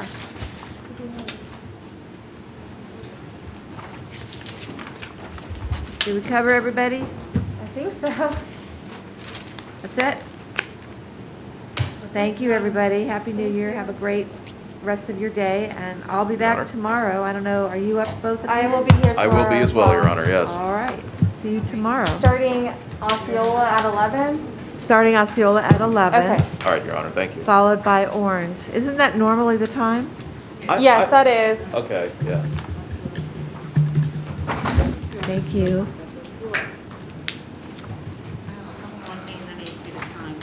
I'm not going anywhere. I don't know what this is. And Your Honor, if I may ask, we'll be starting juvenile at 8 o'clock. I do shelter hearings at 8 o'clock. Okay. And then delinquencies at 8:15. Okay, thank you. So if we don't have a shelter hearing, we'll start at 8:15. Okay. And we're using the static link. Right.